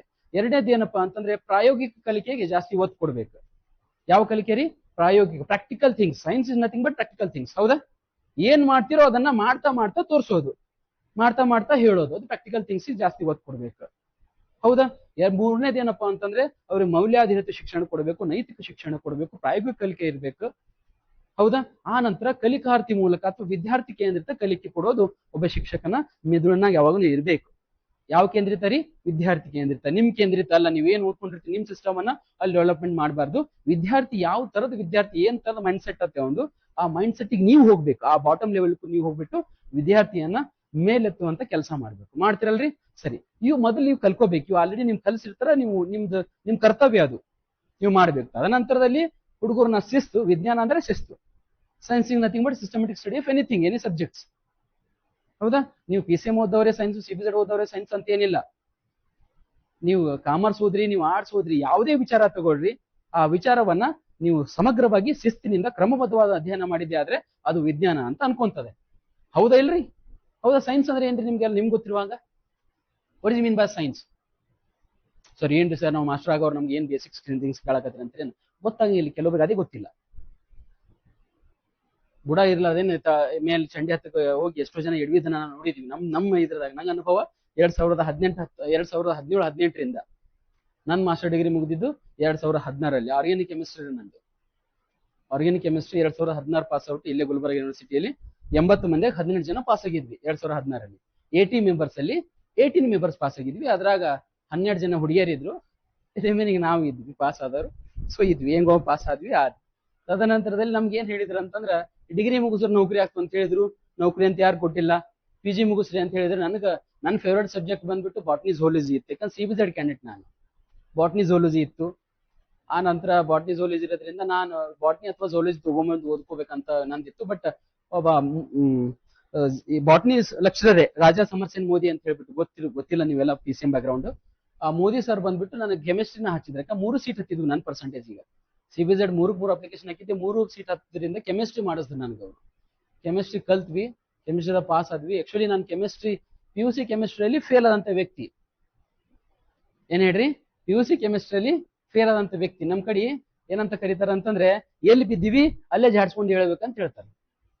ಹೌದಲ್ರಿ? ಅದು ನಮ್ಮ ಮೈಯಾಗಿನ ತಿಂಡಿ ಅಂತ ಕರೀತಾರೆ. ಹಂಗಿರ್ಬೇಕು ತಿಂಡಿ ಇಟ್ಕೊಂಡ್ರೆ. ಹೆಂಗಪ್ಪ ಅಂತಂದ್ರೆ, ಎಲ್ಲಿಡಿವಿ, ಎಲ್ಲಿ ಬಿದ್ದೀವಿ, ಎಲ್ಲಿ ಫೇಲ್ ಆಗಿವಿ ಅಲ್ಲೇ ಜಾಡ್ಸ್ಕೊಂಡು ಹೇಳ್ಬೇಕು. ಅದ್ರಾಗೆ ನೀವ್ ಏನಾರ ಮಾಡಿ ತೋರಿಸ್ಬೇಕು. ಅದೇ ಜೀವನ ಅಂತ. ಮನುಷ್ಯನಿಗೆ ಹೆಂಗಿರ್ಬೇಕಂದ್ರೆ ಹಠ ಇರ್ಬೇಕು. ಹೆಂಗಪ್ಪ ಅಂತಂದ್ರೆ ಆ ಹಠ ಹೆಂಗಿರ್ಬೇಕಂದ್ರೆ ದೃಷ್ಟಿ ಹೆಂಗಿರ್ಬೇಕಂದ್ರೆ ಹದ್ದಿನ ದೃಷ್ಟಿ ತರ ಇರ್ಬೇಕು. ಅಂದ್ರೆ ನೀವ್ ಏನಾರ ಮಾಡಕ್ ಸಾಧ್ಯ. ಹೌದ್ರಿ? ನೀವ್ ಎಲ್ಲಾನು ಕೂಡ ಎಕ್ಸಾಮ್ ಬರೋದು ಎಲ್ಲಾನು ಪಾಸ್ ಆಗ್ತಿರೋ ಫೇಲ್ ಆಗ್ತಿರೋ ನಿಮ್ ಭವಿಷ್ಯ ನಂಗೆ ಹೇಳಕ್ ಆಗಂಗಿಲ್ಲ. ಬಟ್ ಯಾರು ಪ್ರಾಮಾಣಿಕವಾದಂತ ಪ್ರಯತ್ನ ಮಾಡ್ತಿರೋ 100ಕ್ಕೆ 200% ಗ್ಯಾರಂಟಿ ಕೊಡ್ತೀನಿ ನೀವೆಲ್ಲರೂ ಪಾಸ್ ಆಗ್ತೀರಿ. ಪ್ರಾಮಾಣಿಕ ಪ್ರಯತ್ನ ಬಹಳ ಉತ್ತಮ. ಎಲ್ಲಿ? ಕಾಂಪಿಟೇಟಿವ್ ಲೈಫ್ ಅಲ್ಲಿ. ನೀವು B.Ed ಹ್ಯಾಂಗ್ ಮಾಡ್ತೀರಂಬ ಬಂದಾಗ ಬಹಳ ಕ್ಲೋಸ್ ಫ್ರೆಂಡ್ಸ್ ಇರ್ತೀರಿ. ಅವ್ ಬರ್ದಾದ ನಂತರ ನಂಗೂ ಅಂತ ಬಂದಾಗ ಹೇಳ್ತೀರಿ. ಅಲ್ಲಿ ದೊಡ್ಡ ಸ್ಥಾನಕ್ಕೆ ತೋರಿಸ್ತೀರಿ. ಮನಸ್ಸಿನ ದೊಡ್ಡ ದೊಡ್ಡ ವಿಚಾರಗಳು ಬರ್ತಾವ, ತೋರಿಸ್ತೀರಿ. ಹೌದಾ? ಇಲ್ಲಿ ಹಾಂಗಿಲ್ಲ. ಇರೋದೇ ಪೋಸ್ಟ್, 2 ಪೋಸ್ಟ್ ಇರ್ತಾವ, 10 ಜನ ಕಾಂಪಿಟೇಟ್ ಮಾಡಿರ್ತೀರಿ. ಎಲ್ಲರೂ ನೌಕರಿ ಬೇಕಾಗಿರ್ತಾವ. ಹೇಳ್ತೀರೇನ್ರಿ ಇಲ್ಲಿ ಏನಾರ? ಸುಮ್ಮರೆವ ನಂಗೆ ನೌಕರಿ ಬೇಕೇ ಅದ ಅಂತ ಹೇಳ್ಬೇಕು. ಹೇಳಕ್ ಆಗ್ತದೇನ್ರಿ? ಆಗಲ್ಲ. ಅದು ವಿದ್ಯಾರ್ಥಿ ಜೀವನನೇ ಬೇರೆ. ಆ ತದನಂತರದಲ್ಲಿ ಕಾಂಪಿಟೇಟಿವ್ ಲೈಫ್ ಬಂದಾಗ, ಪ್ರಾಕ್ಟಿಕಲ್ ಲೈಫ್ ಬಂದಾಗ ಪ್ರಾಕ್ಟಿಕಲ್ ಜೀವನನೇ ಬೇರೆ. ಯಾಕಂತಂದ್ರೆ ಪ್ರತ್ಯೇಕವಾಗಿ ನಾನ್ ಎಕ್ಸಾಮ್ ಬರೆದು ಪಾಸ್ ಆಗ್ಬೇಕಾದ್ರೆ ನಾನು ಓದ್ಕೋಬೇಕು. ಏನ್ ಅವ್ರು ಓದ್ಕೊಂಡ್ರೆ ನಾನು ಪಾಸ್ ಆಗ್ತೀನೇನ್ರಿ? ಆಗಂಗಿಲ್ಲ. ನಾನು ಓದ್ಕೋಬೇಕು. ನಾನಾ ವಿಷಯದ ಮೇಲೆ ಹಿಡಿತವನ್ನ ಸಾಧಿಸ್ಬೇಕು. ನಾನೇ ಕೂತ್ ಎಕ್ಸಾಮ್ ಬರಿಬೇಕು. ನಾನೇ ಕೂತು ಸ್ಕೋರ್ ಮಾಡ್ಕೊಂಡು ಎಕ್ಸಾಮ್ ನ ನೌಕರಿ ತಗೋಬೇಕು. ಹೌದ್ರಿ? ಸೊ ಇದು ಇರುವಂತದ್ದು. ಅದಕ್ಕಾಗಿ ಪ್ರತ್ಯೇಕವಾಗಿ ನೀವುಗಳು ಇಲ್ಲಿ ಡೈರೆಕ್ಟ್ ಆಗಿ ಬಂದು ತರಬೇತಿ ತಗೊಂಡಾಗ ಪಾಸ್ ಆಗ್ತೀರಿ ಅಂತ ಹೇಳಂಗಿಲ್ಲ. ನಾವೇನಪ್ಪಾ ಅಂತಂದ್ರೆ ಕನಸುಗಳು ದೊಡ್ಡ ದೊಡ್ಡ ಇರ್ತಾವ. ಅದಕ್ಕೆ ಪೂರ್ವವಾದಂತ ಪ್ರಯತ್ನ ನಿಮ್ದಾಗಿರ್ಬೇಕು. ಹೌದಾ? ಇವತ್ತು UPSC ಪಾಸ್ ಮಾಡ್ಬೇಕು ಅಂತ ಹೇಳ್ಬಿಟ್ಟು ನಾನು ಮಾಡ್ತೀನಿ. ದುಡ್ಡು ಅದಾವ, ಸಡನ್ ಮಾರ್ಕೆಟ್ ಹೋಗ್ತೀನಿ, ಪುಸ್ತಕ ಖರೀದಿ ಮಾಡ್ಕೊಂಡ್ ಬರ್ತೀನಿ. ಏನೇನ್ ಮಟೀರಿಯಲ್ ಬೇಕು ಎಲ್ಲಾನು ಕೂಡ ಮಟೀರಿಯಲ್ ಖರೀದಿ ಮಾಡ್ಕೊಂಡ್ ಬರ್ತೀನಿ. ಮಟೀರಿಯಲ್ ತಂದು ನಾನು ಸ್ಟಡಿ ರೂಮ್ ನಾಗ ಇಟ್ಟಿರ್ತೀನಿ. ಎಂದು ತೆಗಿಲ್ಲ ನಾವು. ಎಂದೂ ಪುಸ್ತಕ ತೆಗೆದು ಓದಂಗಿಲ್ಲ, ನಾನು ಓಪನ್ ಮಾಡಂಗಿಲ್ಲ. UPSC pass ಮಾಡ್ಕೋಬೋದಾ? ಸೊ ಏನಪ್ಪಾ ಅಂತಂದ್ರೆ, ಒಂದು ಪುಸ್ತಕ ಸಿಕ್ತು ಅಂತಂದ್ರೆ ಆ ಪುಸ್ತಕದ ವಿಷಯ ಸಮಗ್ರವಾಗಿ ನಿಮ್ಮ ಮಸ್ತಕಕ್ಕೆ ಹೋಗೋ ತನಕ ಪುಸ್ತಕ ಬಿಡಬಾರ್ದು. ಅದನ್ನ ಕಂಟಿನ್ಯೂಸ್ ಆಗಿ ಅದನ್ನ ಓದ್ಬೇಕು. ಆದ್ರ ಒಂದ್ 2ರಿಂದ 3 ಕ್ವಶನ್ ಬಂದ್ರು ಕೂಡ ನೀವು ಧನ್ಯರೇ. ಯಾಕಂದ್ರೆ ನೌಕರಿ ಅದರ ಅದು. ಎಲ್ಲರಿಗೂ ಎಕ್ಸಾಮ್ ಒಂದ್ ಸಮಾಜ ಎಕ್ಸಾಮ್ ಅಲ್ಲದು. ಹೌದಾ? ಸೊ ನೀವು ಹಿಂದೇನ್ ತಪ್ಪು ಮಾಡಿದಿರಿ, ಹಿಂದೇನ್ ತಪ್ಪು ಮಾಡಿ ಕಲ್ತಿಲ್ವೋ ಅದು ದಯಮಾಡಿ ಮುಂದೇನು ತಪ್ಪು ಮಾಡಬೇಡ್ರಿ. ಹೌದಾ? ಇದೊಂದು ನನಗೆ ಹಂಬಲ್ ರಿಕ್ವೆಸ್ಟ್ ನಿಮ್ಗೆಲ್ಲ ಪ್ರಶಿಕ್ಷಣಾರ್ಥಿ, ನೀವೆಲ್ಲ ಶಿಕ್ಷಕರಾಗುವಂತವ್ರು, ನೀವುಗಳು ಸಣ್ಣವ್ರು ಯಾರು ಇಲ್ಲ. ಹೌದಾ? ನಾನು ನಿಮ್ ತರಾನೇ ಕೂತು ಕಲ್ತು ನಾನು ಇಲ್ಲಿ ಏನಪ್ಪಾ ಅಂದ್ರೆ ಕೆಲ್ಸಕ್ಕೆ ಬಂದವನು. ನಾನು ನೌಕರಿ ಮಾಡಕ್ಕಂತ ಹೋದವನು. ಸುಮಾರು ನನಗಂತೂ ನೌಕರಿ ಸಿಗ್ಲಿಲ್ಲ, ದೇವ್ರು ಕೊಡ್ಲಿಲ್ಲ. ಬಟ್ ನನ್ನ ಕೈಯಾಗ ಸುಮಾರು ಒಂದ್ 5-6 ಸಾವಿರ ಜನ ನೌಕರಿ ಮಾಡಕತ್ತಾರ್ರಿ. ನನ್ನ ಕೈಯಾಗ ಓದೋರು ನೌಕರಿ ಮಾಡಕತ್ತಾರ. ಖುಷಿ ಅದ. 2016-17ರಿಂದ ನಾನು ಪಾಠ ಮಾಡ್ತಾ ಇದ್ದೀನಿ. ಇವತ್ತೇನು ಇಲ್ಲ ಅಂದ್ರೂ ಕೂಡ ಯಾವ ಜಿಲ್ಲೆ ಯಾವ ತಾಲೂಕು ಹೋದ್ರು ಕೂಡ ನನ್ನ ಶಿಷ್ಯಂದ್ರ ಅದಾರ. ಪೊಲೀಸರು ಒಂದ್ 5,000 ಜನ ಅದಾರ. ಮಿಲಿಟರಿ ಒಳಗೆ ಒಂದು 12 500 ಜನ ಹೋಗಿದಾರ. KS ಆಫೀಸರ್, ಗ್ರೂಪ್ ಸಿ ದವರು, SDFD ದವರು, ಟೀಚರ್ಸ್ ಎಲ್ಲ ಸೇರ್ಕೊಂಡು ಅವ್ರು 1,000 ಜನ ಅದಾರ. 1,00,000 ಮಂದಿಗೆ ನಾವು ಪಾಠ ಹೇಳಿರ್ಬೋದು. ಅದ್ರಾಗ ಒಂದ್ 5,000 ಜನ ಪಾಸ್ ಆಗಿದ್ದಾರೆ. ಯಾಕ್ರಿ ಅವ್ರ ಯಾಕೆ ಅಷ್ಟೇ 1,00,000 ಜನ ಯಾಕೆ ಪಾಸ್ ಆಗ್ಲಿಲ್ಲ, ಇವ್ರ ಯಾಕೆ ಪಾಸ್ ಆಗ್ತಾರೆ? ಕಾರಣ ಏನು? ಒಂದ್ ಅವ್ರು ಯುನಿಕ್ ಆಗಿರ್ತಾರಂತ, ಒಂದು ನಿಮ್ ತರ ಇರಂಗಿಲ್ಲ ಅಂತ, ಯುನಿಕ್ ಆಗಿರ್ತಾರ ಅವ್ರು, ಅವಾಗ ಪಾಸ್ ಆಗ್ತಾರೆ. ಸರಿನಾ? ಸರಿ. ಈಗ ಏನಪ್ಪಾ ಅಂತಂದ್ರೆ ನೀವೆಲ್ಲ ಜಾಸ್ತಿ ಹೇಳ್ಸ್ಕೊಳಂಗಿಲ್ಲ. ಪದೇ ಪದೇ ನಾನು ಇದನ್ನು ಏನು ಮಾಡ ಅದು ರಿಟರ್ನ್ ಮತ್ತೆ ಮತ್ತೆ ಹೇಳಂಗಿಲ್ಲ. ಸೊ ಇವತ್ತು ಹೊಸದಾಗಿ ಬಂದಿದ್ದೀರಿ, ಅದಕ್ಕಾಗಿ ಸ್ವಲ್ಪ ಗಮನ ಇರ್ಲಿ. ಕಂಪೇರಿಟಿವ್ ಸ್ಟಡಿ ಮಾಡ್ರಿ. ನಿಮ್ಗೆ ಮತ್ತೆ ಯಾವ್ದು ಪರ್ಸನಲ್ ಥಿಂಗ್ಸ್ ಇದ್ವು ಅಂತಂದ್ರೆ ಇದರಿಂದ ಆಚೆ ಇಡ್ರಿ. ಗಮನ ಒಂದಿರ್ಲಿ. ಇನ್ನೊಂದು ಹೇಳ್ತಿರ್ತೀನಿ ಕಿ, ಇದ್ರಾಗ ಮ್ಯಾರಿಡ್ ಇದ್ರಿ ಅನ್ಮ್ಯಾರಿಡ್ ಇದ್ರಿ, ಇಲ್ಲಿ ಗರ್ಲ್ ಫ್ರೆಂಡು ಬಾಯ್ ಫ್ರೆಂಡ್ ಯಾವ್ದು ಮ್ಯಾಟರ್ ಆಗಂಗಿಲ್ಲ. ದಯಮಾಡಿ ಅದರಿಂದ ಏನಾರ ಇದ್ರೆ ನೌಕರಿ ಸಿಗತ್ತೆ ಅಂತ ತಲೆನ್ ತೆಗೀರಿ, ಅವ್ ಲೆಕ್ಕಕ್ಕಿಲ್ಲ. ಬೋಲ್ಡ್ ಆಗಿ ಶಿಕ್ಷಣವನ್ನ ಹಸಿವಾದಾಗ ಹೆಂಗ್ ಅನ್ನವನ್ನ ತಿಂತಿರಲ್ಲ ಆ ರೀತಿ ನೌಕರಿ ಸಲಕ ಈ ಒಂದು ಹೊಸ ಹೊಸ ವಿಚಾರನ ಆ ರೀತಿ ಹಪಾಪಿ ಮಾಡ್ಕೊಂಡು ಕಲಿಬೇಕು. ಇದು ನೌಕರಿ ತೊಳೋ ಒಂದು ಲಕ್ಷಣ. ಇದು ಒಂದ್ 5 ನಿಮಿಷ ಸಿಕ್ತಂದ್ರು ಕೂಡ ಏನಾರೇ ಓದ್ತೀನೇನೋ, ಏನಾರ ಸಿಗ್ತದೇನೋ, ಎಕಡೆ ಇನ್ಫಾರ್ಮೇಶನ್ ಸಿಗ್ತದೇನೋ, ಈ ರೀತಿ ಹಪಾಪ ಇರ್ಬೇಕು ನೌಕರಿ ಸಿಗೋ ತನಕ. ನೌಕರಿ ಸಿಕ್ಕ ಬಳಕ ಎಲ್ಲಾನು ಮಾಡಿಸಿ ಈ ಟಿಕೆಶನ್ ಏನ್ ಬೇಕಾದ್ ಮತ್ತ ಮುನ್ಸ್ಕೊಟ್ಟು ಆರಾಮ್ ಹೊಚ್ಕೊಂಡ್ ಮುಕ್ಕೋರಿ, ನಿಮ್ ಆರ್ಡರ್ ಕಾಪಿ ಬಂದು ಮತ್ತ ಅದು ಬರೋ ತನಕ. ಸೊ ನೌಕರಿ ಸಿಗೋ ತನಕ ಅದ್ರ ಅಷ್ಟು ಹಪಾಪಿ ಮಾಡ್ಬೇಕು. ಅದಕ್ಕ ಕಲಿಯಾಕ, ಹೊಸ ಹೊಸ ವಿಚಾರಗಳನ್ನ ಕಲಿಯಾಕ. ತಿಳಿಲಿಲ್ಲ ಅಂದ್ರೆ ಮತ್ತೆ ಕೇಳ್ರಿ, ಮತ್ತೆ ಹೇಳ್ತೀವಿ. ಒಟ್ಟಾರೆ ಏನ್ ಮಾಡ್ಬೇಕು, ಕಲಿಬೇಕು. ವಿಚಾರ ದೃಷ್ಟಿ ಒಂದಿರ್ಬೇಕು, ಗುರಿ ಒಂದೇ ಇರ್ಬೇಕು. GPSR ಅಥವಾ HSTR ನ ಏನ್ ಮಾಡ್ಬೇಕು ಸರ್ತ ಕ್ರ್ಯಾಕ್ ಮಾಡ್ಬೇಕು. TET ಅಲ್ಲದವರು TET ಜಾಸ್ತಿ ಫೋಕಸ್ ಮಾಡ್ರಿ. TET ಪಾಸ್ ಮಾಡ್ಕೊಂಡ್ರ ಇನ್ನು ನೀವು ಮುಂದೆ ಸರಳದಂತ ಹಾದಿ ಆಗ್ತದೆ. ಸರಿನಾ? ಸರಿ. ಈಗೇನಪ್ಪಾ ಅಂತಂದ್ರೆ ನಿಮ್ ಸಲುವಾಗಿ ನಾನ್ ಹಂಗ ನೋಡ್ಕೊಂಡ್ರ physics, chemistry, biology, science and technology 3-4 subject ಹೇಳ್ತಿರ್ತೀನಿ. ನಾನ್ ಕಾಂಪಿಟೇಟಿವ್ ಓದಿರೋದ್ರಿಂದ ಎಲ್ಲಾ ಸಬ್ಜೆಕ್ಟ್ಗಳು ಸುಮಾರು 5-6 ವರ್ಷದಿಂದ ಓದಿದ್ರಿಂದ ನನ್ನ ಫೇವರೇಟ್ ಸಬ್ಜೆಕ್ಟ್ ಬಂದ್ಬಿಟ್ಟು ಜಿಯೋಗ್ರಫಿ. ನನ್ನ ಫೇವರೇಟ್ ಸಬ್ಜೆಕ್ಟ್ ಜಿಯೋಗ್ರಫಿ. ಕಾಂಪಿಟೇಟಿವ್ ಒಳಗೆ ಜಿಯೋಗ್ರಫಿ ಮೇಲೆ ಹಿಡಿತಾ ಇತ್ತು ಅಂತಂದ್ರೆ ಎಲ್ಲಾ ಸಬ್ಜೆಕ್ಟ್ ಮೇಲೆ ಹಿಡಿತಾ ಇದ್ದಂಗ. ಕಾಂಪಿಟೇಟಿವ್ ಒಳಗಡೆ ಎಲ್ಲಕ್ಕಿಂತ ಕಿಂಗ್ ಸಬ್ಜೆಕ್ಟ್ ಎಂದ್ರೆ ಜಿಯೋಗ್ರಫಿ. ಜಿಯೋಗ್ರಫಿ ಇಷ್ಟು ಇಂಟ್ರೆಸ್ಟಿಂಗ್ ಸಬ್ಜೆಕ್ಟ್ ಐತೆ, ನೀವು ಓದಕ್ ಪ್ರಯತ್ನ ಮಾಡಿಲ್ಲ. ಯಾಕಂದ್ರೆ ನೀವೆಲ್ಲ ಸೈನ್ಸ್ ಬ್ಯಾಕ್ಗ್ರೌಂಡ್, ಒಂದ್ ಸ್ವಲ್ಪ ಓದ್ ನೋಡ್ರಿ. ನೀವು ಹೆಂಗ ರುಚಿ ಕೊಡ್ತದ ಅಂತಂದ್ರೆ ಬಿಡಕ್ ಮನಸ್ಸೇ ಬರಂಗಿಲ್ಲ. ಜಿಯೋಗ್ರಫಿನ ಅಷ್ಟು ರುಚಿ ಕೊಡ್ತದಕ್ಕೆ ನೀವುಗಳು ಅದನ್ನ ತಿಳ್ಕೊಂಡು ಓದ್ಬೇಕು. ರಟ್ಟೆ ಹೊಡೆಯಂಗಿಲ್ಲ. ರಟ್ಟೆ ಹೊಡೆದ್ರೆ ಏನು ಗೊತ್ತಾಗಂಗಿಲ್ಲ. ನನ್ನ ಫೇವರೇಟ್ ಸಬ್ಜೆಕ್ಟ್ ಬಂದ್ಬಿಟ್ಟು ಸೈನ್ಸ್ ಬ್ಯಾಕ್ಗ್ರೌಂಡ್ ಇರೋದ್ರಿಂದ ನಾನು ಸೈನ್ಸ್ ಟೀಚಿಂಗ್ ಮಾಡ್ಕೊಂಡು ಬಂದಿದ್ದೀನಿ. ಆದ್ರೆ ನನ್ನ ಫೇವರೇಟ್ ಸಬ್ಜೆಕ್ಟ್ ನಾವು ಓದಿದ್ದು ನನಗೆ ಈಸಿ ಮಾಡ್ಕೊಂಡದು ಜಿಯೋಗ್ರಫಿ. ಸರಿ ರೀ? ಓಕೆ, ಪರವಾಗಿಲ್ಲ. ನಿಮ್ಗೆ ಏನಪ್ಪಾ ಅಂದ್ರೆ ನನಗೆ ಇವತ್ತು ಕೆಮಿಸ್ಟ್ರಿ ಕ್ಲಾಸ್ ಅಂತ ಹಾಕಿದಾರ. ಏನ್ರಿ? ಕೆಮಿಸ್ಟ್ರಿ ಕ್ಲಾಸ್ ಅಂತ ಹಾಕಿದಾರ. ಸ್ವಲ್ಪ ಬೇಸಿಕ್ ಥಿಂಗ್ಸ್ ಇಟ್ಕೊಳ್ಳೋದಾದ್ರ ಕೆಮಿಸ್ಟ್ರಿ ಬಗ್ಗೆ ನಿಮ್ಗೆ ಎಷ್ಟು ಗೊತ್ತು ಅಂತ ಏನಾರ ಹೇಳ್ಬೋದಾ ನೀವು? What is mean by chemistry ಅಥವಾ ಸೈನ್ಸ್ ಅಂದ್ರೆ ಏನು ಗೊತ್ತದೇನ್ರಿ? ನೀವೆಲ್ಲ ಓದಿದಿರಿ, ನಿಮ್ಗೇನು ಹೇಳಸದ್ ಬ್ಯಾಡ್ ನಾನು. What is mean by chemistry ಹೇಳಿ.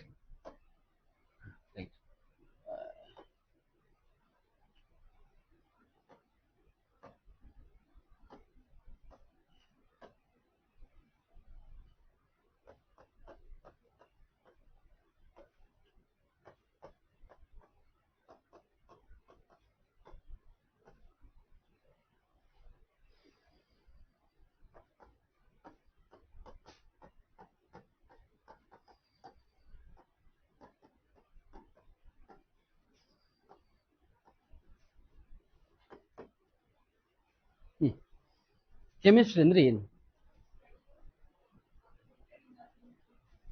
Very good.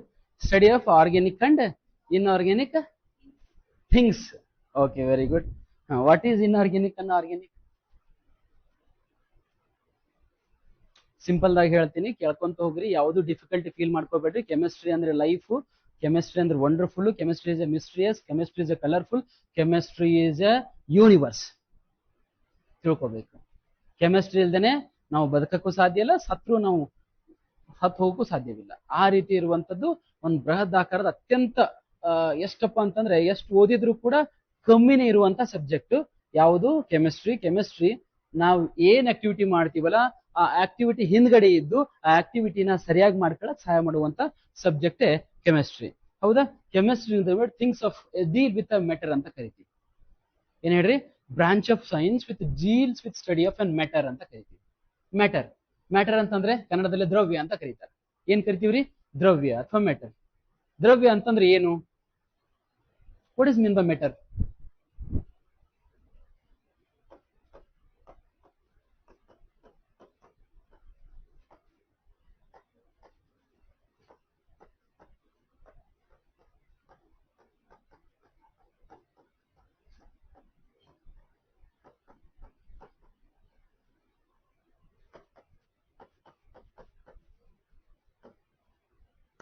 ಏನ್ ಕರಿತೀವಿ? ಕೆಮಿಸ್ಟ್ರಿ ಸ್ಟಡಿ ಆಫ್ ಮ್ಯಾಟರ್ ಅಂತ ಹೇಳಿದೆ. ಸ್ಟಡಿ ಆಫ್ ಮ್ಯಾಟರ್, ಅದು ಮ್ಯಾಟರ್ ಇಲ್ಲ, ಅವನೇನ್ ಮ್ಯಾಟರ್ ಇವಂದೇನ್ ಮ್ಯಾಟರ್, ಹೌದು ಅದು ಮ್ಯಾಟರ್ ಅಲ್ಲ, ಇದು ಮ್ಯಾಟರ್ ಬೇರೆ. ಇದು ಮ್ಯಾಟರ್ ಅಂತಂದ್ರೆ ಪಠ್ಯೇತರವಾಗಿರುವಂತದ್ದು. ಮ್ಯಾಟರ್ ಅಂತಂದ್ರೆ ಏನು? ಏನಂತ ಕರಿ? ದ್ರವ್ಯ, ಕನ್ನಡದಲ್ಲಿ ದ್ರವ್ಯ ಅಂತ ಕರೀತಾರೆ. ಹಾಗಾದ್ರೆ ದ್ರವ್ಯ ಅಂತಂದ್ರೆ ಏನು? Any kind of a substance, ರೈಟಾ, which occupies a space or mass. ಯಾವುದೇ ವಸ್ತು ಯಾವುದೇ ಮಾಧ್ಯಮದಲ್ಲಿ ಯಾವುದೇ ಸ್ಥಿತಿಯಲ್ಲಿ ಇರಲಿ, ಹೌದಾ, ಅದು ಒಟ್ಟಾರೆಯಾಗಿ ಭೂಮಿ ಮೇಲೆ ಬಿಟ್ಟಾಗ ಸ್ಥಳವನ್ನ ಆಕ್ರಮಣ ಮಾಡುತ್ತಂದ್ರೆ ಅದಕ್ಕೆ ಏನಂತ ಕರಿತೀವಿ? ಮ್ಯಾಟರ್, ದ್ರವ್ಯ ಅಂತ ಕರಿತೀವಿ. ಹೌದಾ? ಆ ದ್ರವ್ಯ ಮತ್ತು ಆ ದ್ರವ್ಯದ ಬಗ್ಗೆ ಏನೆಲ್ಲ ಓದ್ಬೇಕಂತಂದ್ರೆ ದ್ರವ್ಯದ ಅನುಕೂಲಗಳು, ಅನಾನುಕೂಲಗಳು, ಲಕ್ಷಣಗಳು, ಉಪಯೋಗಗಳು ಸಂಪೂರ್ಣವಾಗಿ ಆ ದ್ರವ್ಯದ ಬಗ್ಗೆ ಅಧ್ಯಯನ ಮಾಡೋದನ್ನ ನಾವೇನಂತ ಕರಿತೀವಿ? ಕೆಮಿಸ್ಟ್ರಿ ಅಂತ ಕರಿತೀವಿ. ಹೌದ್ರಿ? ಆ ಕೆಮಿಸ್ಟ್ರಿ ಅಂತ ಬಂದಾಗ study of matter, which deal with study of matter and it applications, ಹೌದಾ, and it characteristic features, is all things comes under in the a particular chemistry subject ಅಂತ ಹೇಳ್ಬಿಟ್ಟು ಹೇಳ್ತಿರ್ತೀವಿ. ಸರಿನ್ರಿ? ಹೌದು.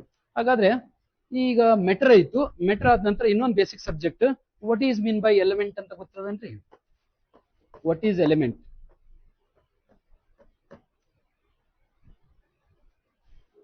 ಎಲಿಮೆಂಟ್ ಅಂದ್ರೆ ಧಾತುಗಳಂತ ಕನ್ನಡದಲ್ಲಿ, ಅಥವಾ ಮೂಲ ವಸ್ತುಗಳಂತ ಕರಿತೀವಿ. ಏನಿರ್ಬೋದು?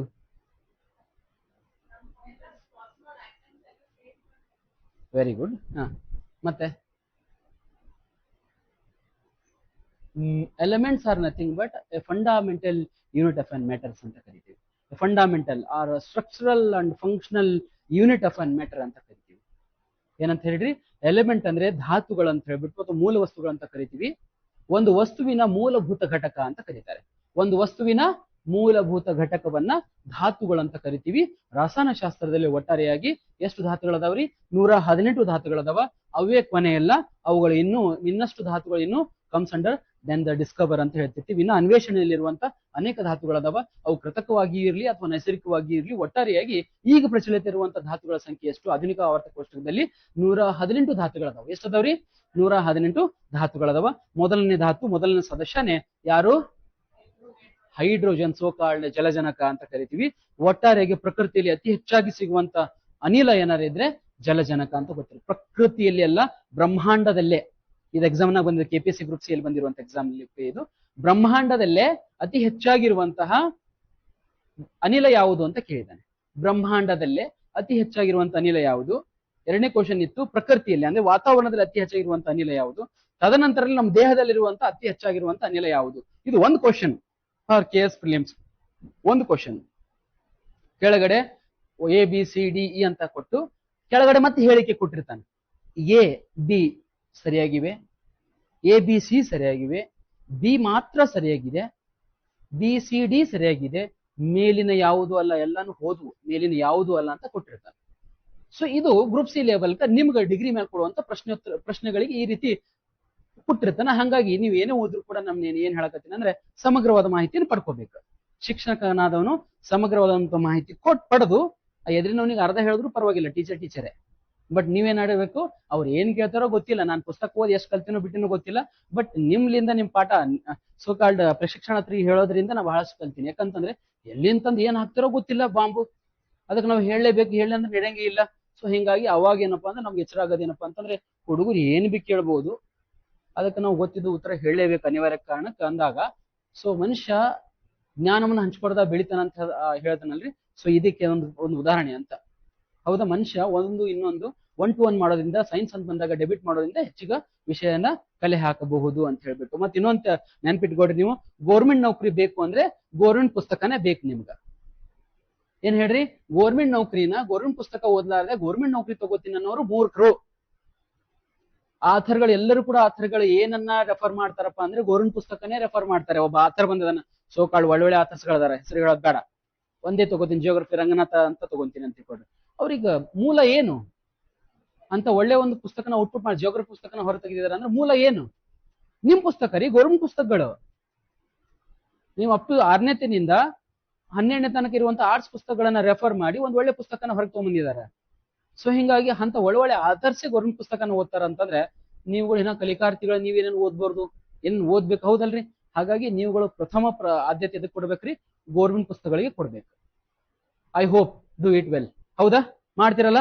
ಗೌರ್ಮೆಂಟ್ ಪುಸ್ತಕನ ಇವತ್ತಿನಿಂದ ಓದೋ ಚಾಲೂ ಮಾಡಿ. ಒಂದು ಪುಸ್ತಕ ಓದೋಕ್ ಚಾಲು ಮಾಡಿ, ಸರಿನಾ? ಹಾಗಾದ್ರೆ ಎಲಿಮೆಂಟ್ ಅಂದ್ರೆ ಒಂದು ವಸ್ತುವಿನ ಮೂಲಭೂತ ಘಟಕವನ್ನ ಧಾತು ಅಂತ ಕರೀತಾರೆ. ಒಂದು ವಸ್ತುವಿನ ಮೂಲಭೂತ ಘಟಕ ಅಥವಾ ಒಂದು ವಸ್ತುವಿನ ರಚನಾತ್ಮಕ ಅಥವಾ ಕಾರ್ಯಾತ್ಮಕ ಅಂತ ಅನ್ಕೊಂಡಿರ್ತಾರೆ. ಅಂದ್ರೆ structural and functional unit of an matter is also called as elements ಅಂತ ಕರಿತೀವಿ. ಹೌದ್ರಿ? ಹಾಗಾದ್ರೆ ನೆಕ್ಸ್ಟ್ ಏನ್ ಬರ್ತದಪ್ಪ ಅಂತಂದ್ರೆ ಎಲಿಮೆಂಟ್ ಆದ ನಂತರ ಆಟಮ್. ಏನ್ ಹೇಳ್ರಿ? ಯಾವುದು? ಆಟಮ್, ಪರಮಾಣು ಅಂತ ಕರಿತೀವಲ್ಲ, ಹೌದಲ್ಲ, ಪರಮಾಣು ಅಂತ ಕರಿತೀವಿ. ಹಾಗಾದ್ರೆ ಏನದು ಆಟಮ್ ಅಂತಂದ್ರೆ? ಇಷ್ಟೇನಾ? Very good. ಹೌದಾ? ಏನಂತ ಕರಿತೀವಿ ಅಂದ್ರೆ ಒಂದು ಧಾತುವಿನ, ಒಂದು ಮೆಟರ್ಗೆ ಅರ್ಥ ಬರುವಂತ ವಸ್ತುವಿಗೆ ಕಾರಣನೇ ಅದರಲ್ಲಿರುವಂತ ಧಾತು. ಹೌದಾ? ಏನ್ ಹೇಳ್ರಿ? ಒಂದು ಎಕ್ಸಾಂಪಲ್ ಮೆಟ್ರಿಗೆ ಏನಂತ ಎಕ್ಸಾಂಪಲ್ ಕೊಡ್ತೀನಪ್ಪ ಅಂತ, ಮೆಟ್ರಿಗೆ ಒಂದು ಎಕ್ಸಾಂಪಲ್ ಯಾವುದು ಅಂತ ಬಂದಾಗ H2 ಅಂತ ಕೊಡ್ತೀನಿ. ಏನ್ ಹೇಳ್ರಿ? H2 ಆಲ್ಸೋ ಇಸ್ ಮೆಟರ್, ಒಂದು ವಸ್ತು. ಹೌದಾ? ಭೂಮಿ ಮೇಲೆ ಜನಿಸಿದಂತ ಮೊಟ್ಟ ಮೊದಲ ಸಂಯುಕ್ತ ವಸ್ತುನೇ ನೀರು. The first compound which award on the earth is nothing but water. First compound, ಮೊಟ್ಟ ಮೊದಲನೆಯ ಮೂಲ ವಸ್ತು ಅನ್ನೋಕ್ಕಿಂತ ಮೊಟ್ಟ ಮೊದಲನೆಯ ಸಂಯುಕ್ತ ವಸ್ತು. ಸಂಯುಕ್ತ ಅಂತಂದ್ರೆ ಎರಡು ಅಥವಾ ಎರಡಕ್ಕಿಂತ ಹೆಚ್ಚಿನ ವಸ್ತುಗಳು ನಿರ್ದಿಷ್ಟ ಪ್ರಮಾಣದಲ್ಲಿ ಸೇರ್ಕೊಂಡು ಆಗುವಂತ ಒಂದು ಹೊಸ ವಸ್ತುವನ್ನೇ ಸಂಯುಕ್ತ ಅಂತ ಕರಿತೀವಿ, ಕಂಪೌಂಡ್ಸ್ ಅಂತ ಕರಿತೀವಿ. ಏನ್ ಹೇಳ್ತೀವಿ? ಕಂಪೌಂಡ್ಸ್ ಅಂದ್ರೆ 2 or more elements were adding in a definite proportion called as a compounds. ಅದಕ್ಕೆ ಮತ್ತೆ ಮಿಶ್ರಣಗಳಂತ ಬೇರೆ ಬರ್ತಾವ, ಅದು ಮತ್ತೆ ಬಂದಾಗ ಹೇಳ್ತೀನಿ ಮುಂದೆ ಬಂದಾಗ, ಸರಿನಾ? ಈಗ ಇಲ್ಲಿ ಅಟಮ್, ಇಲ್ಲಿ ನೋಡ್ರಿ, ಒಂದು ಮೆಟರ್ ಒಳಗಡೆ ಇದು H2 ಆಗ್ಬೇಕು ಅಂತಂದ್ರೆ, ನೀರು ಉತ್ಪತ್ತಿ ಆಗ್ಬೇಕಾದ್ರೆ ಎಷ್ಟು ಧಾತುಗಳಿಂದ ಆಗ್ಯದ್ರಿ ಅದು? ಎಷ್ಟು ಧಾತುಗಳು ಸೇರ್ಕೊಂಡು ಒಂದು ನೀರಿನ ಅಣು ಆಗೈತೆ? ಎಷ್ಟು ಧಾತುಗಳು? ಒಟ್ಟಾರೆ 3 ಧಾತುಗಳು ಸೇರಿದವ. 2 ಜಲಜನಕದ ಅಣು ಅದಾವ, 1 ಆಮ್ಲಜನಕದ ಅಣು ಅದ. ಹೌದಾ? ಜಲಜನಕವನ್ನ ಯಾರು ಕಂಡು ಹಿಡಿದ್ರು? ಜಲಜನಕವನ್ನು ಕಂಡು ಹಿಡಿದವ್ರು ಯಾರು? ಹೆನ್ರಿ ಕೆವೆಂಡಿಶ್ ಅವರು ಕಂಡು ಹಿಡಿತಾರೆ, ಇದು ಎಕ್ಸಾಮ್ ನಾಗ ಬಂದಿದ್ದು. ಆಮ್ಲಜನಕವನ್ನು ಕಂಡು ಹಿಡಿದವ್ರು ಯಾರು? ಜೋಸೆಫ್ ಪ್ರಿಸ್ಲೆ ಎಂಬುವರು ಆಮ್ಲಜನಕವನ್ನು ಕಂಡು ಹಿಡಿತಾರೆ. ಜೋಸೆಫ್ ಪ್ರಿಸ್ಲೆ ಅವರು ಅಷ್ಟೆಲ್ಲ ಕಂಡು ಹಿಡಿದಿದ್ದಾದ್ರೂ ಕೂಡ ಇವ್ರೇನಪ್ಪಾ ಅಂದ್ರೆ ಎರಡನೇದಾಗಿ ನೀರನ್ನ ಯುಡಿಯೋಮೀಟರ್ ಎಂಬ ಸಾಧನದಿಂದ, ಯಾವ ಸಾಧನದಿಂದ? A device called as a eudiometer. To the help of eudiometer they can artificially ಏನಪ್ಪಾ ಅಂದ್ರೆ ಕೃತಕವಾಗಿ ನೀರಿನ ಹನಿಯನ್ನ ಮೊಟ್ಟ ಮೊದಲ ಬಾರಿಗೆ ತಯಾರಿಸಿದಂತ ಮೊಟ್ಟ ಮೊದಲ ವಿಜ್ಞಾನಿನೇ ಹೆನ್ರಿ ಕೆವೆಂಡಿಶ್ ಅಂತ ಕರೀತೀವಿ. ಹೌದನ್ನ? ಕೃತಕವಾಗಿ ತಯಾರು ಮಾಡ್ತಾರೆ. ಕೃತಕವಾಗಿ 2 ರಿಂದ 3 ಧಾತುಗಳನ್ನ ಸೇರಿಸಿ ಒಂದು ನೀರಿನ ಹನಿಯನ್ನ ತಯಾರು ಮಾಡ್ತಾರೆ. ಗೊತ್ತಿರಬೇಕು, ಭೂಮಿ ಮೇಲೆ ಜನಿಸಿದಂತ ಮೊಟ್ಟ ಮೊದಲ ಸಂಯುಕ್ತ ಧಾತುವೆ ಯಾವುದು? ಏನಪ್ಪಾ ಅಂದ್ರೆ ಸಂಯುಕ್ತ ವಸ್ತು ಅಂತ ಬಂದಾಗ ನೀರು. ಭೂಮಿ ಮೇಲೆಲ್ಲ ಬ್ರಹ್ಮಾಂಡದಲ್ಲಿ ಅತಿ ಹೆಚ್ಚಾಗಿರುವಂತ ಧಾತು ಅಂತ ಬಂದಾಗ ಜಲಜನಕ ಗೊತ್ತಿರಬೇಕು. ನಿಸರ್ಗದಲ್ಲಿ ಅತಿ ಹೆಚ್ಚಾಗಿರುವಂತ ಧಾತು ಅಥವಾ ಅನಿಲ ಅಂತ ಬಂದಾಗ ಸಾರಜನಕ, ಸೋಕಾಲ್ಡ್ ನೈಟ್ರೋಜನ್ ಅಂತ ಗೊತ್ತಿರಬೇಕು. ನಮ್ಮ ದೇಹದಲ್ಲಿ ಅತಿ ಹೆಚ್ಚಾಗಿರುವಂತದ್ದು ಆಮ್ಲಜನಕ ಅಂತ ಗೊತ್ತಿರಬೇಕು. ಆಮ್ಲಜನಕ ಎಂಬುದು ಗೊತ್ತಿರಬೇಕು. ಸರಿ ರೀ?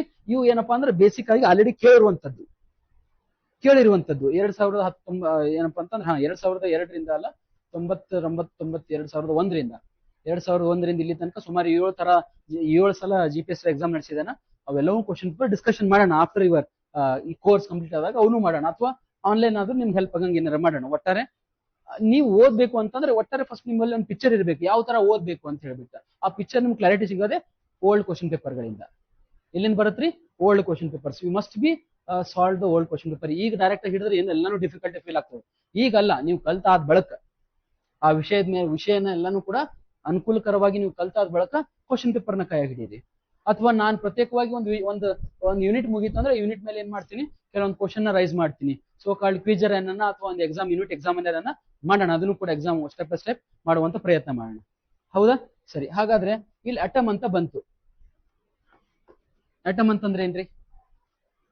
ಅಟಮ್ ಅಂತಂದ್ರೆ ಪರಮಾಣು. ಏನ್ ಅನ್ಬಹುದು ಪರಮಾಣು? ಈ ಜಗತ್ತಿನ ಸೃಷ್ಟಿನೇ ಒಂದು ಪರಮಾಣುವಿನಿಂದ ಆರಂಭ ಆಯ್ತು ಅಂತ ಹೇಳ್ತಾರೆ. ಜಗತ್ತಿನ ಸೃಷ್ಟಿನೇ ಒಂದು ಪರಮಾಣುವಿನಿಂದ ಆರಂಭ ಆಯ್ತು ಅಂತ ಹೇಳ್ತಿರ್ತೀವಿ. ಪರಮಾಣು ಜಗತ್ತಿನ ಮೂಲ ಅಂತ ಹೇಳ್ತಾರೆ. ಈ ಎಲ್ಲಾನು ಓವರ್ ಆಲ್ ಯೂನಿವರ್ಸ್ ಏನೈತಲ್ಲ ಅದ್ರ ಮೂಲನೇ ಸಣ್ಣದೊಂದು ಪರಮಾಣುನೇ ಕಾರಣ. A tiny bundle of energy which never be created, never be destroyed, but it can transfer from one form to another form ಅಂತ ಹೇಳ್ಬಿಟ್ಟು ಡಾಲ್ಟನ್ ಅವ್ರು ಹೇಳಿದ್ರು 1803 ಅಲ್ಲಿ ಅಟೋಮಿಕ್ ಥಿಯರಿ ಒಳಗೆ ಹೇಳ್ಬಿಟ್ರು ಅವರು. ಏನಂತ? ಮೊಟ್ಟ ಮೊದಲ ಬಾರಿಗೆ ಪರಮಾಣು ಸಿದ್ಧಾಂತವನ್ನು ಪ್ರತಿಪಾದಕ ಮಾಡಿದವರೇ ಜಾನ್ ಡಾಲ್ಟನ್ ಅವರು 1803 ಪರಮಾಣುವನ್ನು ಪತ್ತೆ ಹಚ್ತಾರೆ.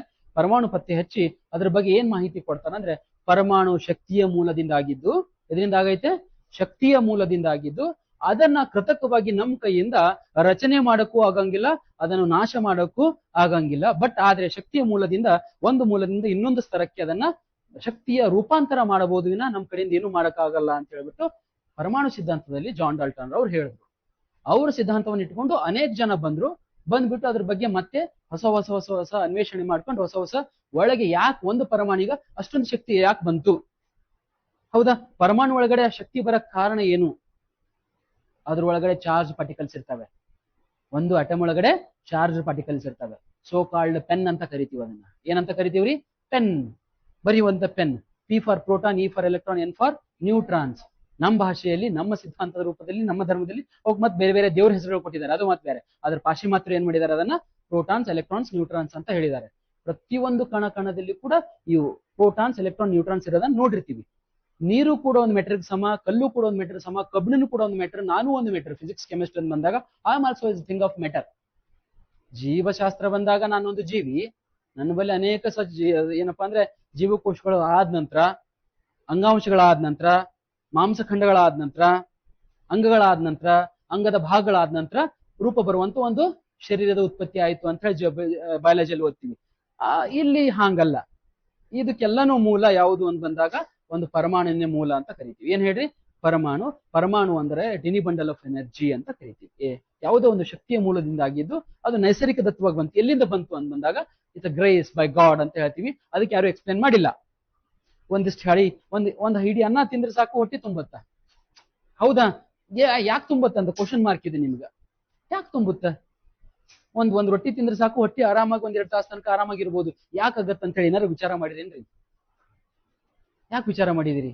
ನಮ್ ಕೂದಲು ಯಾಕೆ ಕಪ್ಪಿರ್ತಾವ? ವಿಚಾರ ಮಾಡಿರೇನ್ರಿ? ನಮ್ಮ ಕಣ್ಣಿನಾಗ ನೀವ್ ಯಾಕೆ ಕಾಣ್ತೀರಿ? ನಾವು ಒಬ್ರಿಗೊಬ್ರು ಯಾಕೆ ನೋಡ್ಕೋತೀವಿ? ವಿಚಾರ ಮಾಡಿರೇನ್ರಿ? ನಮ್ಗೆ ಇಷ್ಟೊಂದು ಶಬ್ದದ ಯಾಕೆ ಕೇಳಿಸತ್ತಂತ ವಿಚಾರ ಮಾಡಿರಿ? ನಮ್ ದೇಹದಾಗ ಎಲ್ಲಕ್ಕಿಂತ ಗಟ್ಟಿ ಮುಟ್ಟಾದ ಪಾರ್ಟ್ ಯಾವುದು ಅಂತ ಬಂದಾಗ ಹಲ್ಲಿನ ಮೇಲೆ ಇರುವಂತ ಪ್ರೋಟೀನ್ ಎನಾಮಲ್ ಅಂತ ಕರಿತೀವಿ. ಯಾಕೆ ಅಷ್ಟೊಂದು? ಅದಕ್ಕೆ ಯಾಕೆ ಅಷ್ಟೊಂದು ಗಟ್ಟಿ ಮುಟ್ಟದ್? ಏನಾರ ಸ್ವಲ್ಪ ವಿಚಾರ ಮಾಡ್ಬೇಕಲ್ರಿ. ಆ ವಿಚಾರ ಏನಾರ ಮಾಡೋದಿದ್ರೆ ಅದನ್ನ ಕೆಮಿಸ್ಟ್ರಿ ಅಂತ ಕರಿತೀವಿ, ಅದನ್ನೇ ಸೈನ್ಸ್ ಅಂತ ಕರಿತೀವಿ. ಒಟ್ಟಾರೆ ನೈಜ ಜೀವನದಲ್ಲಿ, ನೀವು ದಿನನಿತ್ಯ ಜೀವನದಲ್ಲಿ ನಿಮ್ಗೆ ಅನುಭವಕ್ಕೆ ಬರುತ್ತಾ, ಬಟ್ ಅದ್ರ ಬಗ್ಗೆ ಸ್ವಲ್ಪ ನೀವು ಗಮನ ಹರಿಸಂಗಿಲ್ಲ. ಇರ್ಬೋದು ಬಿಡು, ಅದಕ್ಕೇನ್ ಇರ್ಬೋದು, ಇರ್ತದದು, ಹಂಗೆ ಇರ್ತದದು, ಅದಕ್ಕ ಹಂಗ್ ಮಾಡ್ತೀವಿ, ಮುಗೀತು. ಯಾಕೆ ಹಂಗಿರ್ತದ ಅಂಬೋದು ಮತ್ತೆ ಪ್ರಶ್ನೆನೆ. ಎಲ್ಲರೂ ಕಲಿತೀರಿ ಅಂತ ಬಂದಾಗ ಪುಸ್ತಕದಲ್ಲಿ ಇರ್ತದ, ಕಲಿಬೇಕಾಗಿತ್ತು, ಬಟ್ ಕಲೀಲಿಲ್ಲ. ಇಲ್ಲಿ ಆದ್ರೂ ನೀವು ಕಲಿತೀರಿ ಎಂಬ ಭಾವನೆ ನನಗದ. ಹೌದಾ? ಸರಿ. ಹಾಗಾದ್ರೆ ಪರಮಾಣು ಅಂತ ಬಂದಾಗ ಒಂದು ವಸ್ತುವಿನ ಮೂಲಭೂತ ಘಟಕ, ಒಂದು ಧಾತುವಿನ ಮೂಲಭೂತ ಘಟಕ. ಒಂದೇದು ಈ ಅಟಮ್ಲಿಂದ, ಮಾಲಿಕ್ಯೂಲ್ಸ್ ಲಿಂದ ಅಟಮ್ ಆಯ್ತು, ಅಟಮ್ಲಿಂದ ಎಲಿಮೆಂಟ್ ಆಯ್ತು, ಎಲಿಮೆಂಟ್ಲಿಂದ ಮೆಟರ್ ರೆಡಿ ಆಯ್ತು. ಸೊ ಒಂದಕ್ಕೊಂದು ಹೆಂಗಪ್ಪ ಅಂತಂದ್ರೆ, ಇಟ್ಟಿಗೆಯಿಂದ ಗೋಡೆಯಿಂದ ಏನಂತ ಕರಿತೀವಿ ಕೋಣೆ, ಕೋಣೆಗಳಿಂದ ಮನೆಗಳಿಂದ ಸಂಕೀರ್ಣ ಅಂದ್ರೆ ಕಾಂಪ್ಲೆಕ್ಸ್ಗಳಿಂದ 4-5 ಕಾಂಪ್ಲೆಕ್ಸ್ ಇರೋದು ಒಂದು ಲೇಔಟ್ ಆಯ್ತು. ಅಂತ ಒಂದು 5 ಲೇಔಟ್ ಆಯ್ತು ಅಂದ್ರೆ ಅದಕ್ಕೊಂದು ಅಡ್ರೆಸ್, ಒಂದು ಊರ್ ಐತದ. ಸೊ ಇದೇ ತರ ಇರೋದು ನಮ್ಮ ದೇಹದಲ್ಲೂ ಹಂಗ, ಹೊರಗೂ ಹಂಗ, ಈ ಸೃಷ್ಟಿ ಆಗೋದು ಹಂಗ. ಹೌದಾ? ಹಿಂಗಾಗಿ ಏನ್ ತಿಳ್ಕೊಂತೀರೋ ಚೆನ್ನಾಗಿ ತಿಳ್ಕೊಂಡ್ರೆ ಸಾಕು. ಹಾಗಾದ್ರೆ ಅಟಮ್ ಆಯ್ತು. ಈಗ ನಿಮ್ಗೆ ಏನ್ ಹೇಳಕತ್ತೀನಪ್ಪ ಅಂತಂದ್ರೆ ಬೇಸಿಕ್ ಥಿಂಗ್ಸ್ ಸಾಕು. ಆನಂತರ ಕೆಮಿಸ್ಟ್ರಿ ಅಂತ ಬಂದಾಗ, ಈ ಕೆಮಿಸ್ಟ್ರಿಯ ದ ಫಾದರ್ ಆಫ್ ಕೆಮಿಸ್ಟ್ರೀಸ್ ಅಂತ ಕೇಳಿದ್ರೆ ಎಕ್ಸ್ಟ್ರಾ ಎಕ್ಸಾಮ್ ನಾಗ ಏನ್ ಕೇಳ್ತಾರೆ? The father of chemistry. Who is father of chemistry? Anybody knows? Chemistry ಅಂದ್ರೆ the father of chemistry, who is called that person name. ಎರಡು ಜನ ಏನಪ್ಪಾ ಅಂದ್ರೆ ಕೆಮಿಸ್ಟ್ರಿ ಪಿತಾಮಹರುಗಳದಾರ. ಒಬ್ರು ಪ್ರಾಚೀನ ರಸಾಯನಶಾಸ್ತ್ರ ಪಿತಾಮಹ ಅಂತ ಕರಿತೀವಿ, ಇನ್ನೊಬ್ರನ್ನ ಆಧುನಿಕ ರಸಾಯನಶಾಸ್ತ್ರದ ಪಿತಾಮಹ ಅಂತ ಕರಿತೀವಿ. ಯಾರಿರಬಹುದು? ಏನಾರ ಗೊತ್ತೇನ್ರಿ? ಎಲ್ಲರೂ ಓದಿರೇನ್ರಿ? ಪ್ರಾಚೀನ ರಸಾಯನಶಾಸ್ತ್ರದ ಪಿತಾಮಹ ಪರ್ಷಿಯನ್ ದೇಶದ ಮುಸ್ಲಿಂ ವ್ಯಕ್ತಿ ಆಗಿರ್ತಾನೆ. ಅವನೇ ಅಬು ಮುಸಾ ಜಬರ್ ಇಬನ್ ಹಯನ್. ಇವರನ್ನ ಪ್ರಾಚೀನ ರಸಾಯನಶಾಸ್ತ್ರದ ಪಿತಾಮಹ ಅಂತ ಕರಿತೀವಿ. ಯಾಕೆ ಕರಿತೀವಿ ಅಂತಂದ್ರೆ, ಇವ್ರು ಬರೆದಂತ ಒಂದು ಗ್ರಂಥ, ಆ ಗ್ರಂಥದ ಹೆಸರೇ ಅಲ್ ಕೆಮಿಯಾ ಅಂತ ಕರೀತಾರೆ. ಏನ್ ಹೇಳ್ರಿ? ಅಲ್ ಕೆಮಿಯಾ. ಅವ್ರು ಬರೆದಂತ ಗ್ರಂಥದಾಗ ಅಲ್ ಕೆಮಿಯಾ ಎಂಬ ಗ್ರಂಥದಾಗ ಈ ರಾಸಾಯನಶಾಸ್ತ್ರಕ್ಕೆ ಸಂಬಂಧಪಟ್ಟಂತ ಅನೇಕ ವಿಚಾರಗಳು ಇರೋದ್ರಿಂದ ಅವ್ರಿಗೆ ಏನಪ್ಪಾ ಅಂತಂದ್ರೆ ರಸಾಯನಶಾಸ್ತ್ರದ ಪಿತಾಮಹ ಎಂಬ ಪಟ್ಟ ಕೊಡ್ತಾರೆ. ಯಾರಿಗ್ರಿ? ಅಬು ಮುಸಾ ಜಬರ್ ಇಬನ್ ಹಯನ್, ಪರ್ಷಿಯನ್ ದೇಶದ ಒಬ್ಬ ರಸಾಯನ ತಜ್ಞ ಅಂತ ಕರಿತೀವಿ ಇವ್ರನ್ನ. ಸರಿ ರೀ. ಅದಾದ ನಂತರ ಮತ್ತೆ ನನಗೆ 2 ಕ್ವಶನ್ ಕೇಳಿದ್ರಪ್ಪ ಅಂತಂದ್ರೆ, ಆಧುನಿಕ ರಸಾಯನಶಾಸ್ತ್ರದ ಪಿತಾಮಹ ಯಾರು ಅಂತ ಕೇಳಿದ್ದಾರೆ. ಆಧುನಿಕ ರಸಾಯನಶಾಸ್ತ್ರದ ಪಿತಾಮಹ the who is father of modern chemistry ಅಂತ. ಅದು ಏನಾರು ಗೊತ್ತದೇನ್ರಿ? ಯಾರಿಗ್ ಗೊತ್ತು? ಯಾರಿಗ್ ಗೊತ್ತು? ಗೊತ್ತಿರ್ಬೇಕು ನಿಮ್ಗೆಲ್ಲ, ನೀವೆಲ್ಲ ತಿಳ್ಕೊಂಡಿರ್ಬೇಕು. ಆಧುನಿಕ ರಸಾಯನಶಾಸ್ತ್ರದ ಪಿತಾಮಹ ಅಂತ ಬಂದಾಗ ಡಿ ಲಾವೋಸಿಯರ್ ಅವರನ್ನ ಆಧುನಿಕ ರಸಾಯನಶಾಸ್ತ್ರದ ಪಿತಾಮಹ ಅಥವಾ the father of modern chemistry ಅಂತ ಹೇಳ್ಬಿಟ್ಟು ಕರಿತೀವಿ. ಇವ್ರು ಬರೆದಂತ ಗ್ರಂಥ ಯಾವುದು ಅಂತ ಬಂದಾಗ the aspects of creative chemistry ಅಂತ ಬರ್ತದೆ. ಅದು the aspects of creative chemistry ಎಂಬ ಗ್ರಂಥ ಬರೀತಾರೆ. ಆ ಗ್ರಂಥದ ಮೂಲದಿಂದ ಅವರನ್ನ ಆಧುನಿಕ ರಸಾಯನಶಾಸ್ತ್ರದ ಪಿತಾಮಹ ಅಂತ ಕರಿತೀವಿ. ಯಾರನ್ನ? ಡಿ ಲಾವಾಸಿಯರ್ ಅನ್ನ. ಡಿ ಲಾವೋಸಿಯರ್ ಇವರನ್ನ ಏನಂತ ಕರಿತೀವಿ? ಆಧುನಿಕ ರಸಾಯನಶಾಸ್ತ್ರದ ಪಿತಾಮಹ ಅಂತ ಕರಿತೀವಿ. ಇವ್ರು ಬರೆದಂತ ಗ್ರಂಥದ ಹೆಸರು ಯಾವುದು ಅಂತಂದ ಎಸ್ ಎಕ್ಸಾಮ್ ನ ಕೇಳಿದ್ದಾರೆ. The aspects of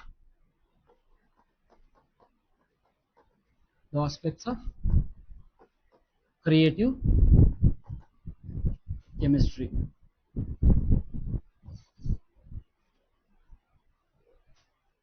the aspects of creative chemistry ಅಂತ ಒಂದ್ರದಾಗ ಕೊಟ್ರೆ ಏನಂತ ಕರೀತಾರಪ್ಪ ಅಂದ್ರೆ the elementary of creative chemistry ಅಂತ ಕೂಡ ಒಂದು ಪುಸ್ತಕನ ಕೊಟ್ಟಿದ್ದಾರೆ. ಎಲಿಮೆಂಟ್ರಿ ಎಲ್ಲ ಹಳೆಯಲ್ಲಿ ಮಗಳಗಂಡಿದ್ದಂಗ್ರಿ, ಇವೇನ್ ಬೇರೆ ಇಲ್ಲ. ಎಲಿಮೆಂಟ್ರಿ ಆಫ್ ಕ್ರಿಯೇಟಿವ್ ಕೆಮಿಸ್ಟ್ರಿ ಅಂತ ಹೇಳಿ ಇನ್ನೊಂದು ಬುಕ್ ನಲ್ಲಿ ಕೊಟ್ಟಿದ್ದಾರೆ, ಗೊತ್ತಿರಬೇಕು. ಆಧುನಿಕ ರಸಾಯನಶಾಸ್ತ್ರದ ಪಿತಾಮಹ ಡಿ ಲಾವಾಸಿಯರ್. ಪ್ರಾಚೀನ ರಸಾಯನಶಾಸ್ತ್ರದ ಪಿತಾಮಹ ಯಾರು? ಅಬು ಮುಸಾ ಜಬರ್ ಇಬನ್ ಹಯನ್ ಅವರನ್ನ ದ ಫಾದರ್ ಆಫ್ ಏನಪ್ಪಾ ಅಂತಂದ್ರೆ ಓಲ್ಡೆಸ್ಟ್ ಕೆಮಿಸ್ಟ್ರಿ ಅಥವಾ ಆನ್ಸೆಂಟ್ ಕೆಮಿಸ್ಟ್ರಿ ಅಂತ ಕರೀತಿರ್ತಾರೆ. ಹೌದಾ? ಸರಿ. ಹಾಗಾದ್ರೆ ಕೆಮಿಸ್ಟ್ರಿ ಅಂತಂದ್ರೆ ನಿಮ್ಗೆಲ್ಲ ಗೊತ್ತಿರ್ಬೇಕು. ಏನ್ ನಡೀತದಲ್ರಿ, ಏನ್ ದೈನಂದಿನ ಜೀವನ ನಡೀತದಲ್ಲ, ನಮ್ದೇನ್ ಬೆಳವಣಿಗೆ, ನಮ್ ದೈಹಿಕ ಬೆಳವಣಿಗೆ ಕೂಡ ಹಾಗೇನೆ.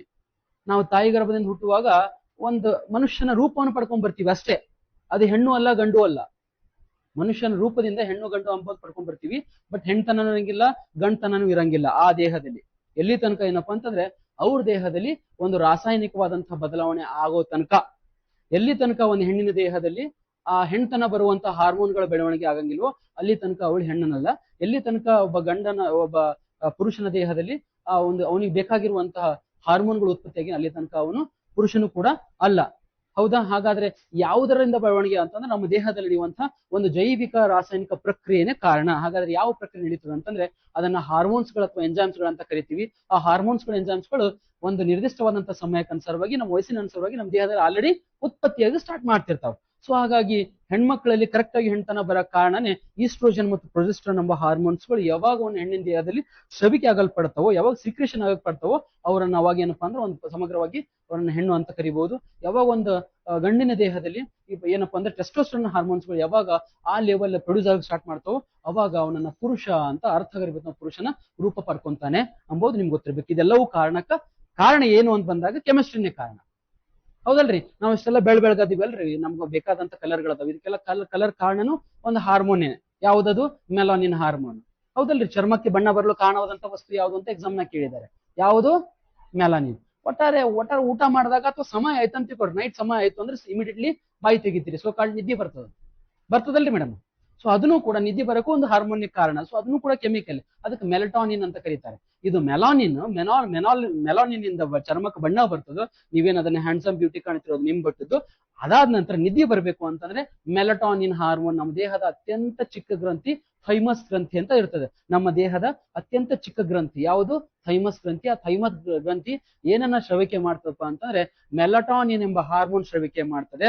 ಆ ಮೆಲಟಾನಿನ್ ಹಾರ್ಮೋನ್ ಶ್ರವಿಕೆ ನಿಮ್ ದೇಹದಲ್ಲಿ ಯಾವಾಗ ಆಗ್ತದೋ ಆಟೋಮೆಟಿಕ್ಲಿ ನಿಮಗೆ ಡ್ರೌಸಿ ಫೀಲ್ ಮಾಡ್ತೀರಿ. ಸೋಕಾಲ್ ನಿದ್ದೆ ಬರ್ತದೆ ಅಂತ. ಏನ್ ಬರ್ತದ್ರಿ? ನಿದ್ದೆ ಬರ್ತದೆ. ಆಟೋಮೆಟಿಕ್ಲಿ ಬಿಸ್ತರಕ್ಕೆ ಹೋಗಿ ಮಕ್ಕೊಂತೀರಿ. ಸೊ ಇದು ಇರೋದು. ಅದಾದ ನಂತರ ಊಟ ಮಾಡಿದಾಗ, ಹೌದಾ, ಊಟ ಮಾಡಿದಾಗ ನಿದ್ದೆ ಬರ್ತದೆ. ಅದ್ಯಾಕೆ ಬರ್ತಂತ ಗೊತ್ತದೇನ್ರಿ? ಅದೇ ಬೇರೆ ಇದೇ ಬೇರೆ.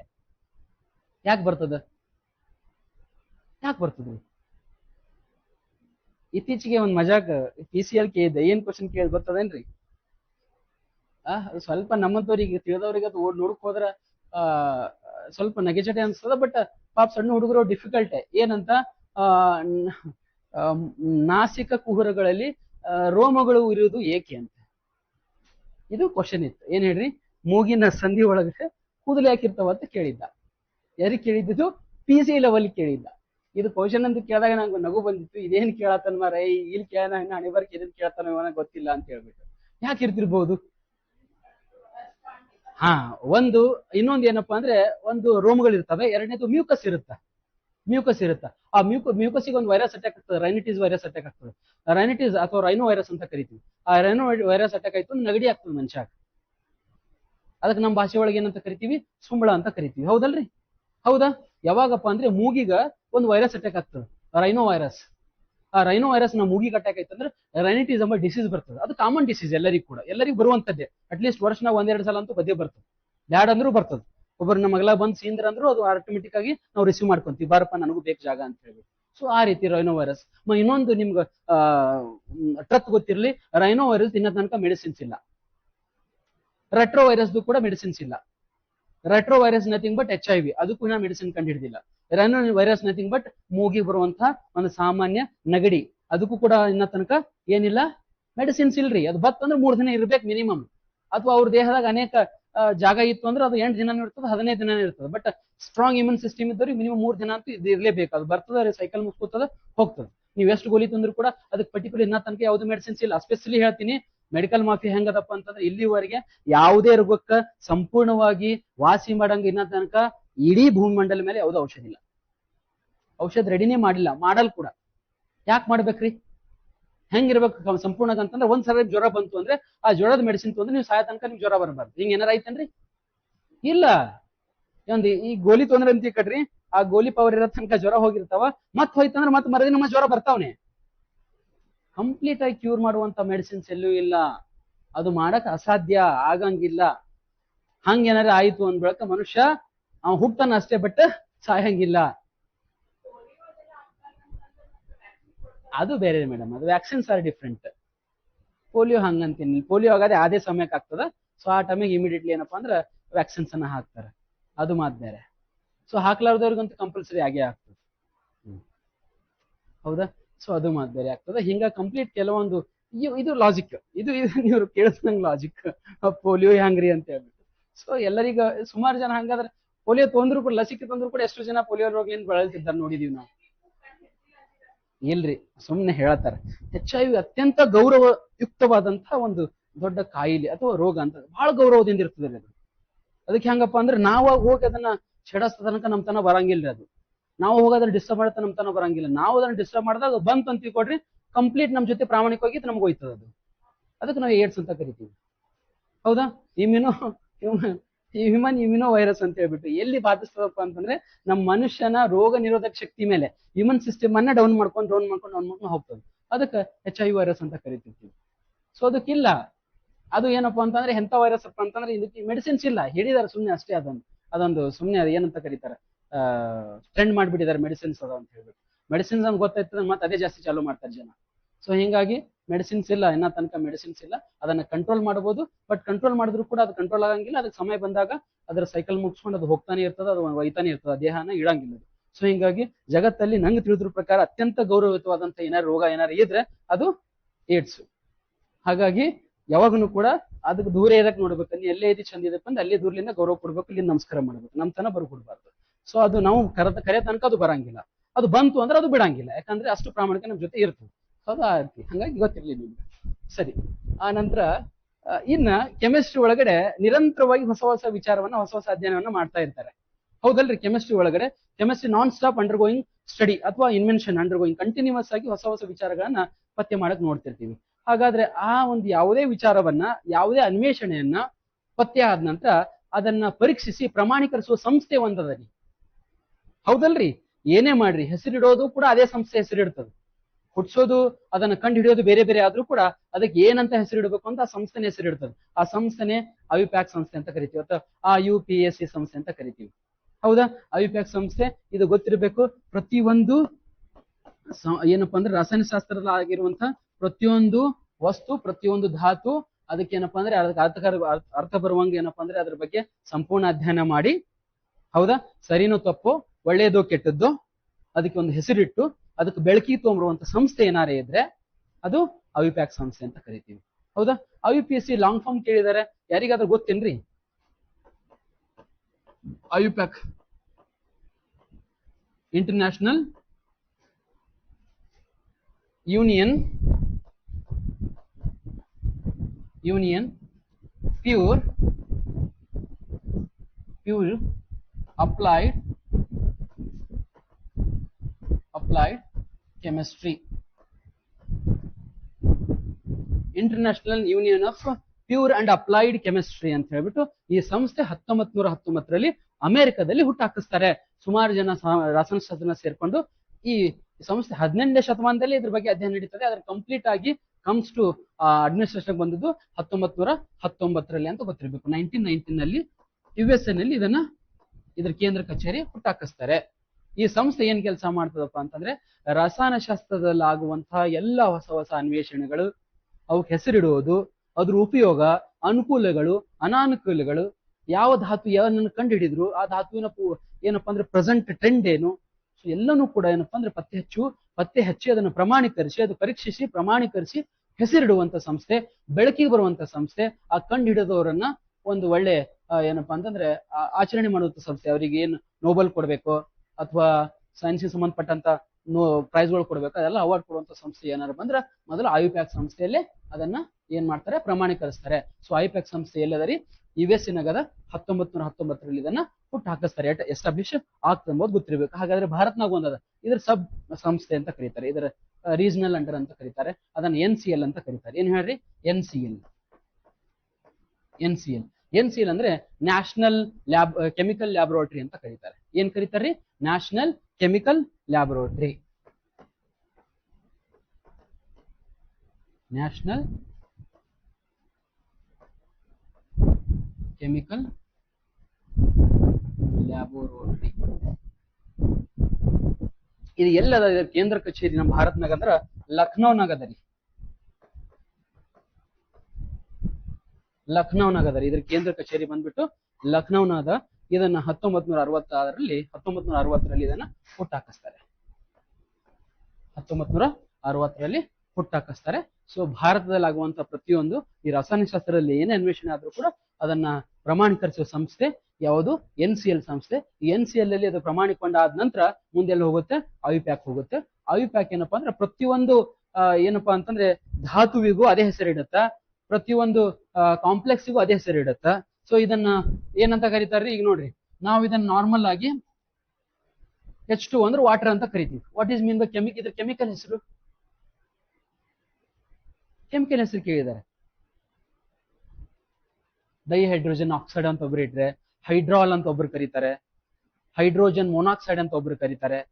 ಹಾಗಾದ್ರೆ IUPAC ನವರು ಒಂದು ಹೆಸರಿಟ್ಟಿದ್ದಾರೆ. IUPAC ನ ಹೆಸರಿಟ್ಟಿದ್ದೆ ಫೈನಲ್.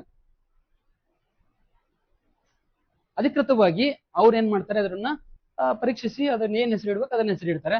IUPAC ಪ್ರಕಾರ ನೀರಿನ ಹೆಸರು, ವೈಜ್ಞಾನಿಕ ಹೆಸರು ಅಂತ ಬಂದಾಗ ಏನಂತ ಬಂದಾಗ ಆಕ್ಸಿಡೇನ್ ಅಂತ ಕರೀತಾರೆ. ಏನ್ ಕರೀತಾರ್ರಿ, oxidane. The scientific name of water according to IUPAC system that is oxidane ಅಂತ ಗೊತ್ತಿರಬೇಕು. ಹೌದಾ? ಸೊ ಆಕ್ಸಿಡೇನ್ ಅಂತಂದ್ರೆ ನೀರು ಅಂತ ಕರಿಬೇಕು. ಆ ನೀರು 2 ಹೈಡ್ರೋಜನ್ ಅಣು 1 ಆಮ್ಲಜನಕದ ಅಣು ಸೇರ್ಕೊಂಡು ಏನಾಗ್ತು, ಒಂದು ನೀರು ಅರ್ಥ ಬರುವಂತ ಒಂದು ವಸ್ತುವಿನ ತಯಾರಾಗ್ತದೆ ಅಂತ ಗೊತ್ತಿರಬೇಕು. ಹೌದಾ? ಇನ್ನೊಂದು ನೋಡ್ಬೇಕಾದ್ರೆ ಈ ಪ್ರಕೃತಿಯ ನಿಯಮ ಏನು ಅಂತಂದ್ರೆ ಗಿವ್ ಅಂಡ್ ಟೇಕ್ ಪಾಲಿಸಿ.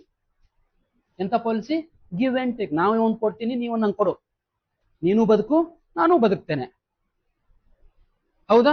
ನಾನು ಬದುಕಬೇಕು, ಇತರನ್ನ ಬದುಕಕ್ಕೆ ಅವಕಾಶ ಮಾಡಿಕೊಡ್ಬೇಕು. ಇದು ಪ್ರಕೃತಿ ನಿಯಮ. ಪ್ರತಿಯೊಂದು ವಸ್ತುವಿಗೂ ಆರಂಭ ಆಯ್ತು ಅಂದ್ರೆ ಅದ್ರ ಅಂತ್ಯನೂ ಅದ. ಹೌದ್ರಿ? ನಮ್ ಹುಟ್ಟು ಏನೋ ಅಚಾನಕ್ ಆದ್ರೂ ಕೂಡ, ಹುಟ್ಟು ಖಚಿತ ಏನಪ್ಪಾ ಅಂದ್ರೆ ಹುಟ್ಟು ಉಚಿತ ಆದ್ರೂ ಕೂಡ ಸಾವು ಖಚಿತ ಅಂತ ಕರೀತಾರೆ. ಯಾವ ದಿನ ಹುಟ್ಟಿವೋ ಅಲ್ಲಿಂದಾನೆ ಕೌಂಟೌನ್ ಸ್ಟಾರ್ಟ್ ನಮ್ದು. ಹೌದಾ ಇಲ್ರಿ? ಆ ನಡುವೆ ಏನ್ ಬರ್ತದ, ನಿಮ್ದು ಆಚರಣೆಗಳು ಅಥವಾ ನಿಮ್ಮ ಅದು ಸಾಧನೆಗಳು, ಅದು ನಿಮ್ಗೆ ಬಿಟ್ಟದ್ದು. ಹಿಂಗಾಗಿ ಪ್ರಕೃತಿ ಏನ್ ಮಾಡ್ತದಪ್ಪ ಅಂತಂದ್ರೆ ನಮ್ಗೊಂದ್ ಏನಾರು ಕೊಡ್ತು ಅಂದ್ರೆ ನನಗೂ ಒಂದ್ ಏನಾರು ಕೊಡು ಅಂತ. ನಿಸರ್ಗನೂ ಹಂಗೆ, ನಮ್ಮ ಸಮಾಜನೂ ಹಂಗೆ, ನಮ್ಮ ಕುಟುಂಬನೂ ಹಂಗೆ, ನಮಗೆ ಬಂದರು ಹಂಗೆ. ಇದು ನಿಯಮ ಹಂಗೆ. ಈಗ ಹುಟ್ಟಿಸಿದ ತಂದೆ ತಾಯಿಗಳು ನಿಮ್ಮನ್ನ ಹುಟ್ಟಿಸ್ತಾರ, ನಿಮ್ಮನ್ನ ಬೆಳೆಸ್ತಾರ, ನಿಮ್ಮನ್ನ ಎಜುಕೇಶನ್ ಮುಗಿಸ್ತಾರ. ಅವ್ರದ್ದೇನು ವಿಚಾರ ಇರುತ್ತಪ್ಪ ಅಂದ್ರೆ ನನ್ನ ಇಳಿ ವಯಸ್ಸಿನಲ್ಲಿ ನನ್ನ ಕೈಕಾಲೆಲ್ಲ ನಿಂತಾಗ ನನ್ನ ಮಕ್ಕಳು, ನನ್ನ ಮಗಳು, ನನ್ನ ಮಗ ನನಗೆ ನನ್ನ ಕೈಕಾಲು ನಿಂತಾಗ ತಂದು ಒಂದು ಪತ್ತಿನ ಊಟ ಹಾಕಿದ್ರು ಅಂತಂದ್ರೆ ನನ್ನ ಜೀವನ ಸಾರ್ಥಕಪ್ಪ. ಇದನ್ನ ಬಯಸ್ತಾರೆ. ಯಾರು? ನಿಮ್ಮ ತಂದೆ ತಾಯಿಗಳು, ನಮ್ಮ ತಂದೆ ತಾಯಿಗಳು ಬಯಸ್ತಾರೆ. ಅದು ಬಯಸೋದು ಸರ್ವಸಾಮಾನ್ಯ, ಪ್ರಕೃತಿಯ ನಿಯಮ. ಅವ್ರು ಬಯಸೋದು ತಪ್ಪಲ್ಲ.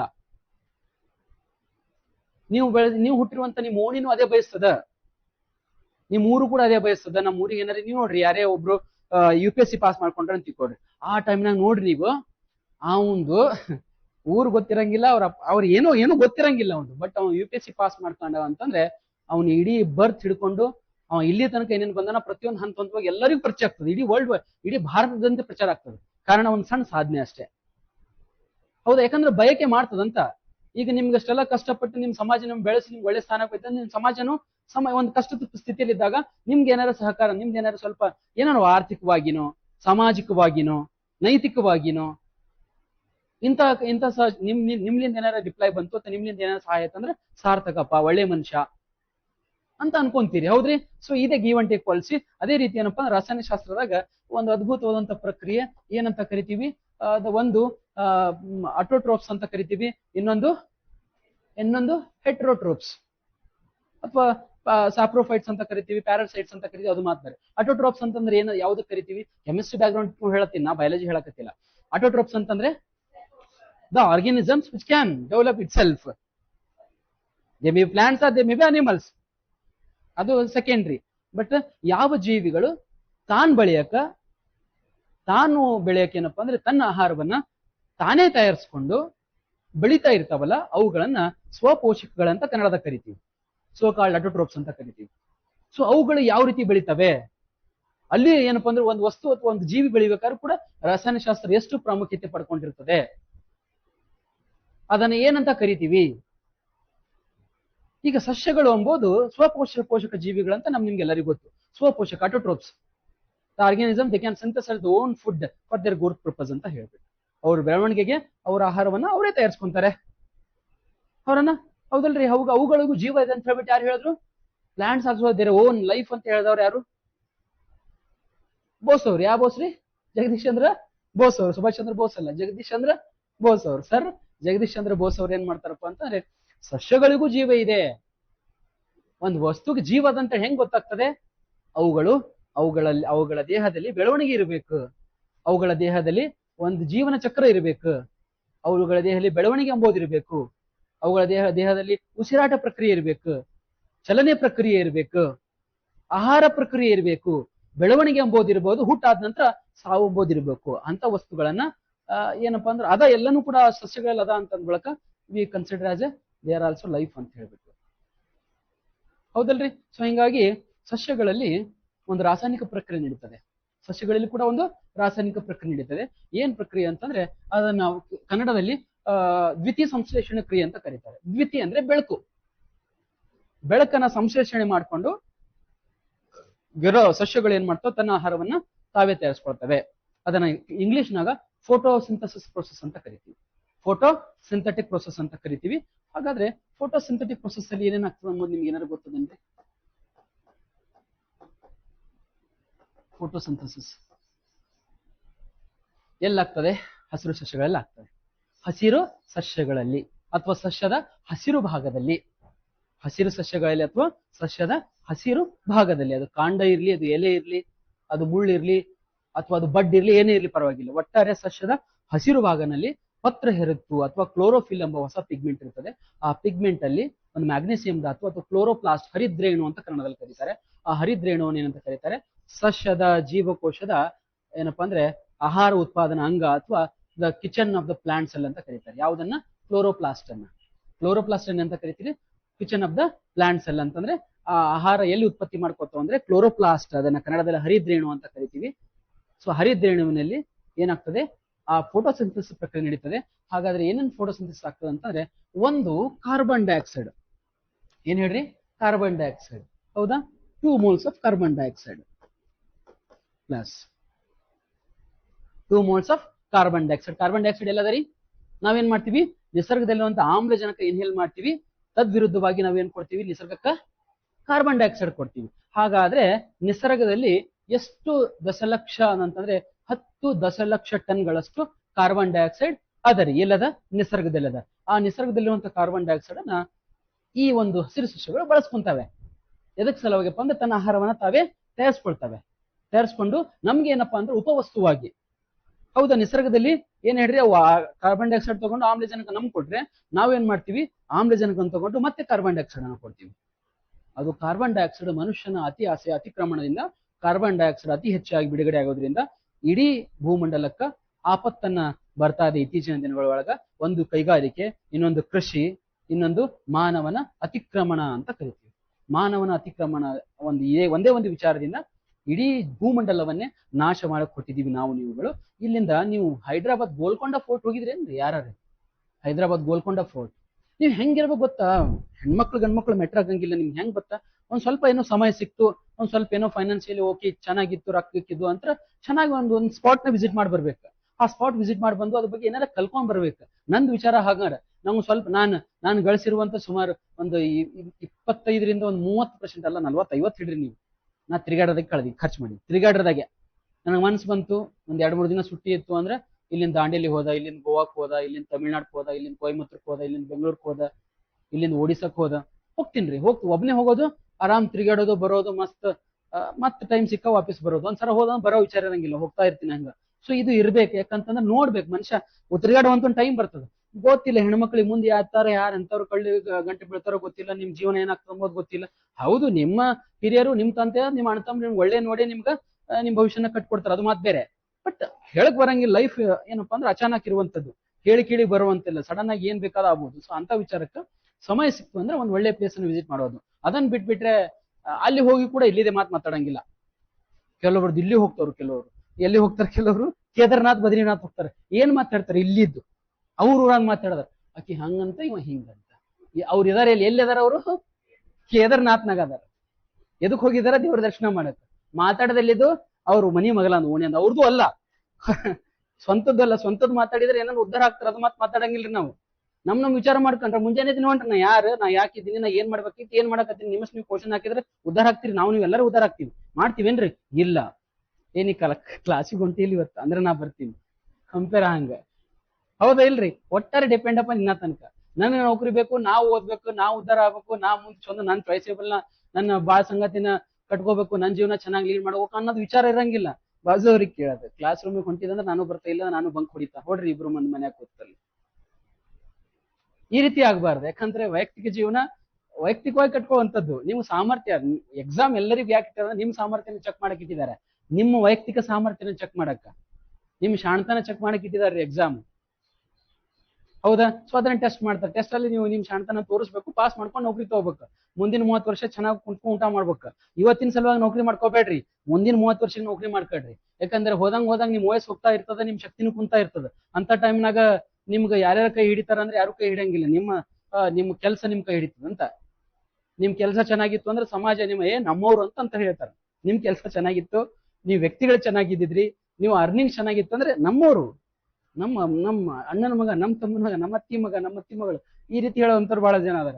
ನೀವ್ ಏನೂ ಇದ್ದಿಲ್ಲ ಅಂದ್ರೆ ಹಿಮಾಯಕ್ ಬಂದು ಹೋಮರ ನಡಿಯ ಕಡೆ ಮತ್ತೇನ್ ದಂಡ ಅದನೋ ಈ ರೀತಿ ಅನ್ನುವಂತ ಜನ ಇರ್ತಾರೆ. ಸೊ ಹಿಂಗಾಗಿ ಏನ್ ಬೆಳಿತಾರೋ ಲಾಜಿಕ್ನಾಗ, ವಾಸ್ತವ ನಿಮ್ ಕಣ್ಣೆದ್ರೇ ಅದರಿ. ಇನ್ನೊಂದ್ ಮಾತು ಹೇಳ್ತೀನಿ, ಯಾರಿಗೂ ಹಚ್ಕೊಳಕ್ ಹೋಗ್ಬೇಡ್ರಿ, ಅದಕ್ಕೆ ಅರ್ಥನೇ ಇಲ್ಲ. ಯಾರಿಗ ಹಚ್ಕೊಳಕ್ ಹೋಗ್ಬೇಡ್ರಿ. ನಿಮ್ಗೆ ಹಚ್ಕೊಳಂಗಿದ್ರ, ಬೆಳಂಗಿದ್ರ, ನಿಮ್ ಜೀವನದಾಗ ನಿಮ್ಗೆ ಒಳ್ಳೆತನ ಹೇಳಾಗಿದ್ರೆ ಇಬ್ಬರೇ ಜನ, ನಿಮ್ ತಂದೆ ತಾಯಿ ಬಿಟ್ರೆ ಯಾರೋ ಒಬ್ಬ ಒಳ್ಳೆ ಗುರು ಇದ್ರು ಗುರು, ಶಿಕ್ಷಕ. ಎಲ್ಲಾ ಶಿಕ್ಷಕರು ಒಳ್ಳೆ ಅಂತ ನಾ ಹೇಳಂಗಿಲ್ಲ. ನಾನ್ ಒಳ್ಳೆಯವನು, ನಾನ್ ಕೆಟ್ಟವ್ ನನಗೆ ಗೊತ್ತಿಲ್ಲ.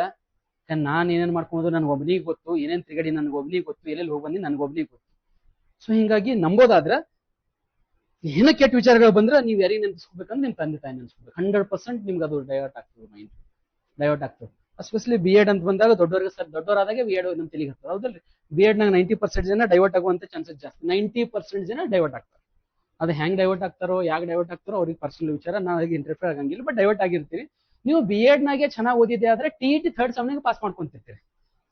B.Ed ಫಸ್ಟ್ ಸೆಮ್ ಚೆನ್ನಾಗಿ, ಸೆಕೆಂಡ್ ಸೆಮ್ ಚೆನ್ನಾಗಿ ಓದಿದ್ರೆ TET 3rd ಸೆಮ್ನಾಗ ಕ್ಲಿಯರ್ ಮಾಡ್ಕೊಂಡ್ರೆ ಎಲಿಜಿಬಲ್. ನೀವು 3rd ಸೆಮ್ ಪಾಸ್ ಆಗದ TET ಪಾಸ್ ಅಂತ ಕೊಟ್ಟಿವಿ ಅಲ್ದ ಎಲಿಜಿಬಲ್.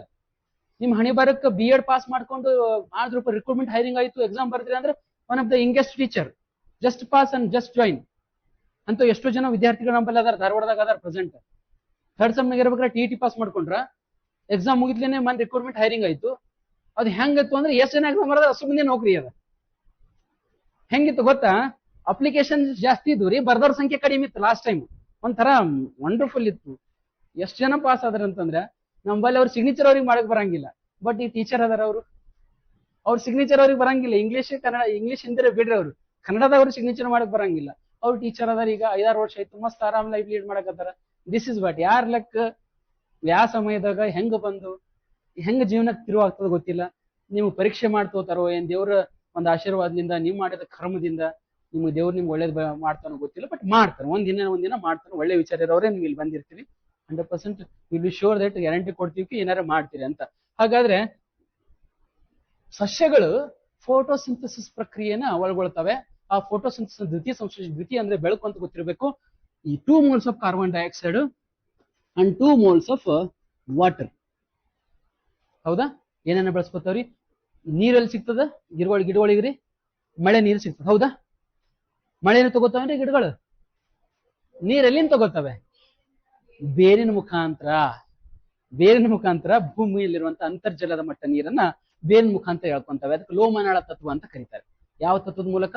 ಲೋಮನಾಳ ತತ್ವದ ಮೂಲಕ ಭೂಮಿ, ಕ್ಯಾಪಿಲರಿ ಮೆಥಡ್ ಅಂತ ಇಂಗ್ಲಿಷ್ ನ ಕರೀತಾರೆ. ಕ್ಯಾಪಿಲರಿ ಮೆಥಡ್ ನಿಂದ ಭೂಮಿಯಲ್ಲಿರುವಂತಹ ನೀರನ್ನ ಹೇಳ್ಕೊಂಡು, ಸಸ್ಯ ಇರ್ತದೆ 100 ಅಡಿ ಹತ್ರ, ನೀರೆಲ್ಲಿಂದ ತಗೊಂತದೆ?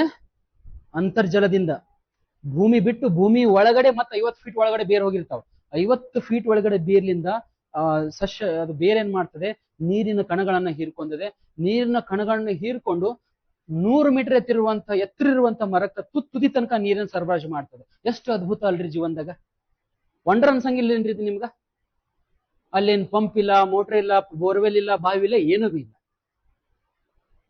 ಅದು ಮರ ಎಷ್ಟದ ಹೆಮ್ಮರ ಅದ. ಅದು ನೀವು ಈ ರೀತಿ ನೋಡಿದ್ರು ಕೂಡ ಅದರ ತುದಿ ಕಾಣಂಗಿಲ್ಲ. ಅಷ್ಟು ಎತ್ತರವಾದಂತ ಮರಕ್ಕ ಭೂ ಅಂತರ್ಜಲ ಇರುವಂತ ನೀರು ಬೇರಿನ ಮುಖಾಂತರ ಹೀರಲ್ಪಟ್ಟಿ ಆ ತುತ್ತು ತನಕ ನೀರು ಹೋಗ್ತಂದ್ರೆ ಅದು ವಂಡರ್ಫುಲ್. ಇದು ಜಗತ್ತಿನ, ಇದು ಪ್ರಾಕೃತಿಕ ವಿಸ್ಮಯನ. ಹೌದಾ? ಸುದಾದ ನಂತರ ಏನಪ್ಪಾ ಅಂತಂದ್ರೆ ಕಾರ್ಬನ್ ಡೈಆಕ್ಸೈಡ್ ನೇಚರಲ್ಲಿ ಸಿಗ್ತದೆ, ವಾಟರ್ ಅರ್ತ್ ಕ್ರಿಸ್ಟಲ್ ಸಿಗುತ್ತಾ ಅಥವಾ ಭೂ ಅಂತರ್ಜಲದಲ್ಲಿ ಸಿಗುತ್ತಾ.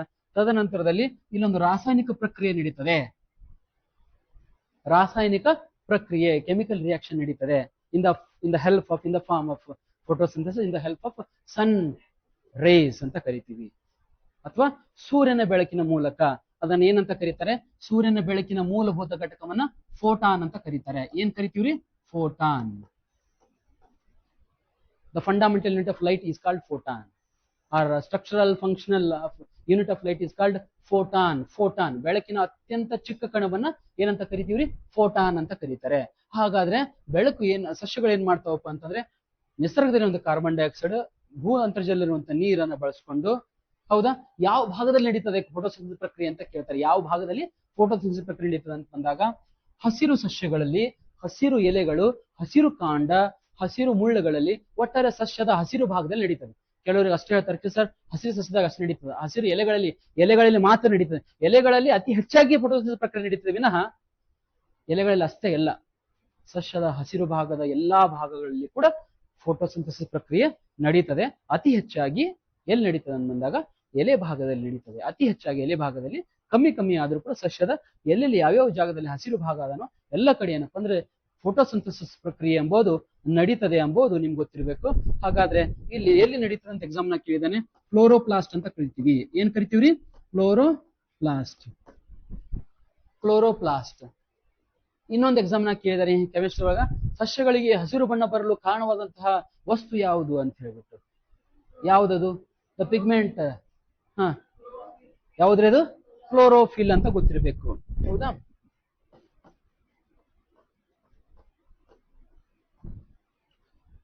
ಕ್ಲೋರೋಫಿಲ್ ಎಂಬುದು ಸಸ್ಯಕ್ಕೆ ಹಸಿರು ಬಣ್ಣ ಬರಲಿಕ್ಕೆ ಕಾರಣ ಆಗಿರ್ತದೆ. ಹಾಗಾದ್ರೆ ಕ್ಲೋರೋಫಿಲ್ ಒಳಗಡೆ ಯಾವ ಲೋಹ ಇರ್ತದೆ ಎಂಬುದು ಎಕ್ಸಾಮ್ ನ ಕೇಳಿದ್ದಾರೆ.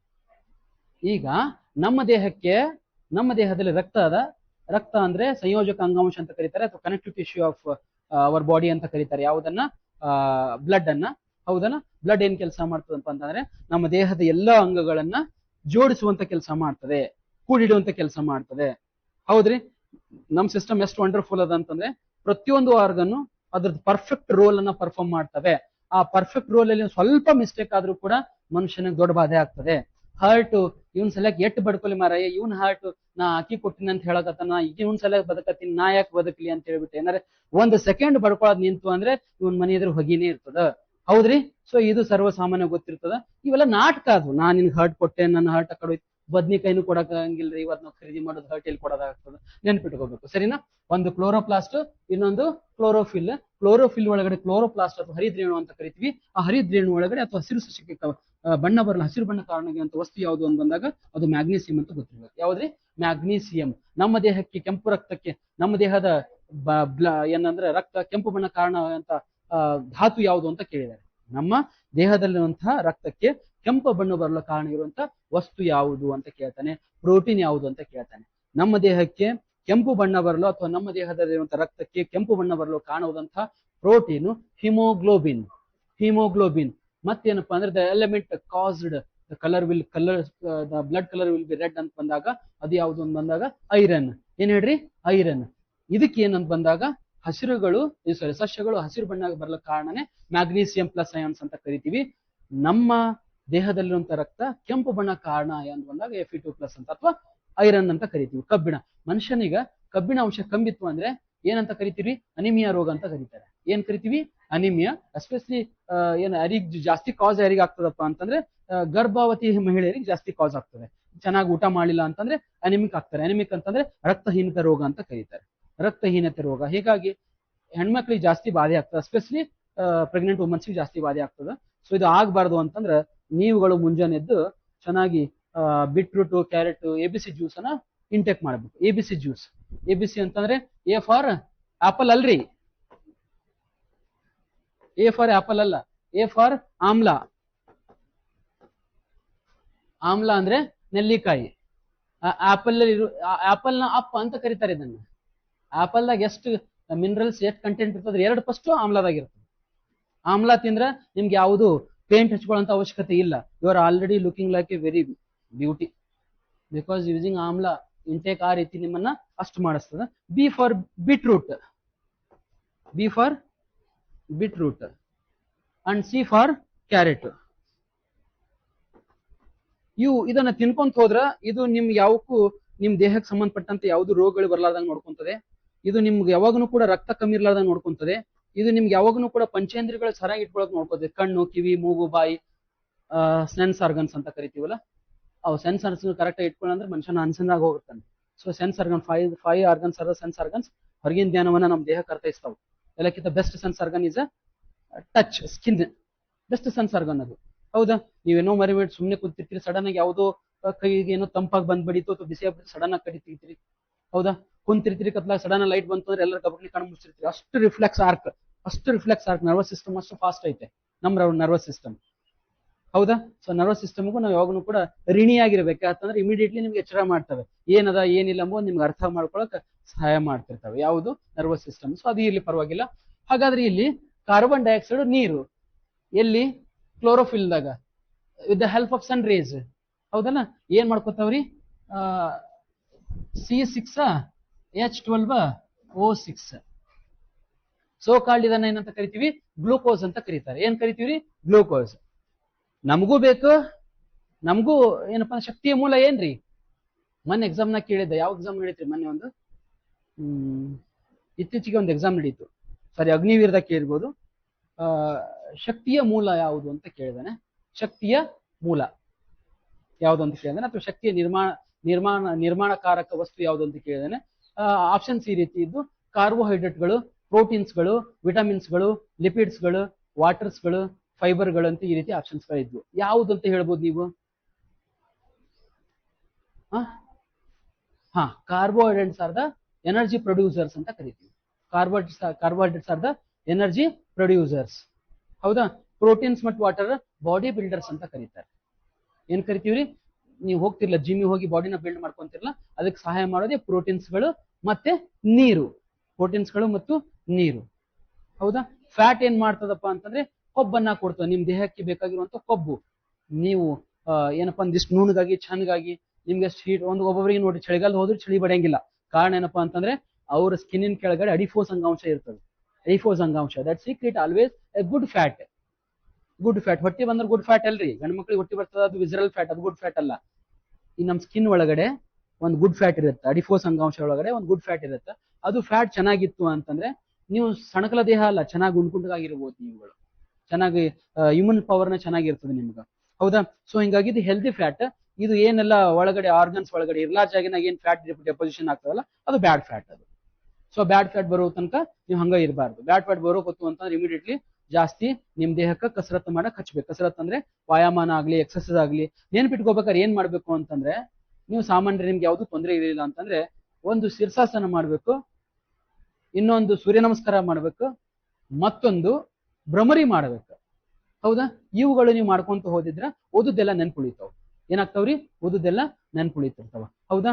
ಸರಿ, ಹಾಗಾದ್ರೆ ಓಕೆ ಸರ್. ಹಾಗಾದ್ರೆ ಏನಪ್ಪಾ ಅಂತಂದ್ರೆ ಪ್ಲಾಂಟ್ಸ್ ಏನಪ್ಪಾ ಅಂತಂದ್ರೆ ಯಾವ ರೀತಿ ರಾಸಾಯನಿಕ ಪ್ರಕ್ರಿಯೆ ನಡೀತದೆ ಅಂದ್ರೆ ಜೈವಿಕ ರಾಸಾಯನಿಕ ಪ್ರಕ್ರಿಯೆ ನಡೀತದೆ. ಹಾಗಾದ್ರೆ ಕಾರ್ಬನ್ ಡೈಆಕ್ಸೈಡ್ ನೀರನ್ನ ಬಳಸ್ಕೊಂಡು ಫೋಟೋಸಿಂಥಸಿಸ್ ಪ್ರಕ್ರಿಯೆಯಲ್ಲಿ ಬೆಳಕಿನ ಕಿರಣಗಳನ್ನ ಬಳಸ್ಕೊಂಡು ತನಗ್ ಬೇಕಾಗಿರುವಂತಹ ಏನಪ್ಪಾ ಅಂದ್ರೆ ಗ್ಲೂಕೋಸ್ ಅಥವಾ ಶಕ್ತಿಯನ್ನು ಬಳಸ್ಕೊಂಡು ತಾನು ಬೆಳಿತಾ ಇರ್ತವೆ. ಸೊ ಬೆಳಿತಾ ಬೆಳಿತಾ ನಾನು ಹೇಳಿದೆ ನಿಸರ್ಗದ ನಿಯಮ ಕೊಟ್ಟು ತಗೊಳ್ಳುವಂಥದ್ದು. ಸೊ ಹಿಂಗಾಗಿ ಉಪವಸ್ತು ಅಂತ ಕರಿತೀವಿ. ಓಟು ಬಿಡುಗಡೆ ಮಾಡ್ತೀವಿ. ಏನ್ ಬಿಡುಗಡೆ ಮಾಡ್ತಾವ್ರಿ? ಓಟು ಬಿಡುಗಡೆ ಮಾಡ್ತೇವೆ. ಅದ್ರ ಜೊತೆ ಎಕ್ಸಸ್ ನೀರಿದ್ರು ಕೂಡ ಬಿಡುಗಡೆ ಮಾಡ್ತೇವೆ. ಎಕ್ಸಸ್ ನೀರಿದ್ರು ಕೂಡ ಬಿಡುಗಡೆ ಮಾಡುವಂಥದ್ದು ನೋಡ್ತಿರ್ತೀವಿ. ಇದನ್ನ ಫೋಟೋಸಿಂಥೆಟಿಕ್ ಪ್ರೊಸೆಸ್. ಇದನ್ನು ಏನಪ್ಪಾ ಅಂದ್ರೆ ಆರ್ಗ್ಯಾನಿಕ್ ಕೆಮಿಸ್ಟ್ರಿಯಲ್ಲಿ ಬರುವಂತಹ ಮೂಲ ಟಾಪಿಕ್ ಅಂತ ಗೊತ್ತಿರ್ತದೆ. ಸೊ ಬಯಾಲಜಿಯಲ್ಲೂ ಕೂಡ ಬರುತ್ತೆ, ಬಟ್ ಆರ್ಗ್ಯಾನಿಕ್ ಅಲ್ಲೂ ಬರುವಂಥದ್ದು. ರಾಸಾಯನಿಕ ಪ್ರಕ್ರಿಯೆ ಎಂಬುದು ಎಲ್ಲ ಸಜೀವ ಮತ್ತು ನಿರ್ಜೀವ ಎಲ್ಲಾ ಜೀವಿಗಳಲ್ಲಿ ಅಥವಾ ಎಲ್ಲಾ ವಸ್ತುಗಳಲ್ಲಿ ಕಂಡು ಬರುವಂತಹ ಒಂದು ಜೀವನಾತ್ಮಕ ವಸ್ತುವಿನ ವಿಷಯವೇ ರಸಾಯನಶಾಸ್ತ್ರ ಅಂತ ಕರಿತೀವಿ. ಸೊ ನಾಳೆ ಒಂದು ಹೊಸ ವಿಚಾರವನ್ನ ಅಥವಾ ಹೊಸ ಕಂಟೆಂಟ್ ಬರೆಸಿ ಒಂದು ಹೊಸ ವಿಚಾರನ ಪ್ರಾರಂಭ ಮಾಡೋಣ, ಸರಿ? ಸೊ ಅಲ್ಲಿ ತನಕ ಮತ್ತೆ ಭೇಟಿಯಾಗೋಣ ಸರ್. Thank you ಬರೀಬೇಕಲ್ರಿ.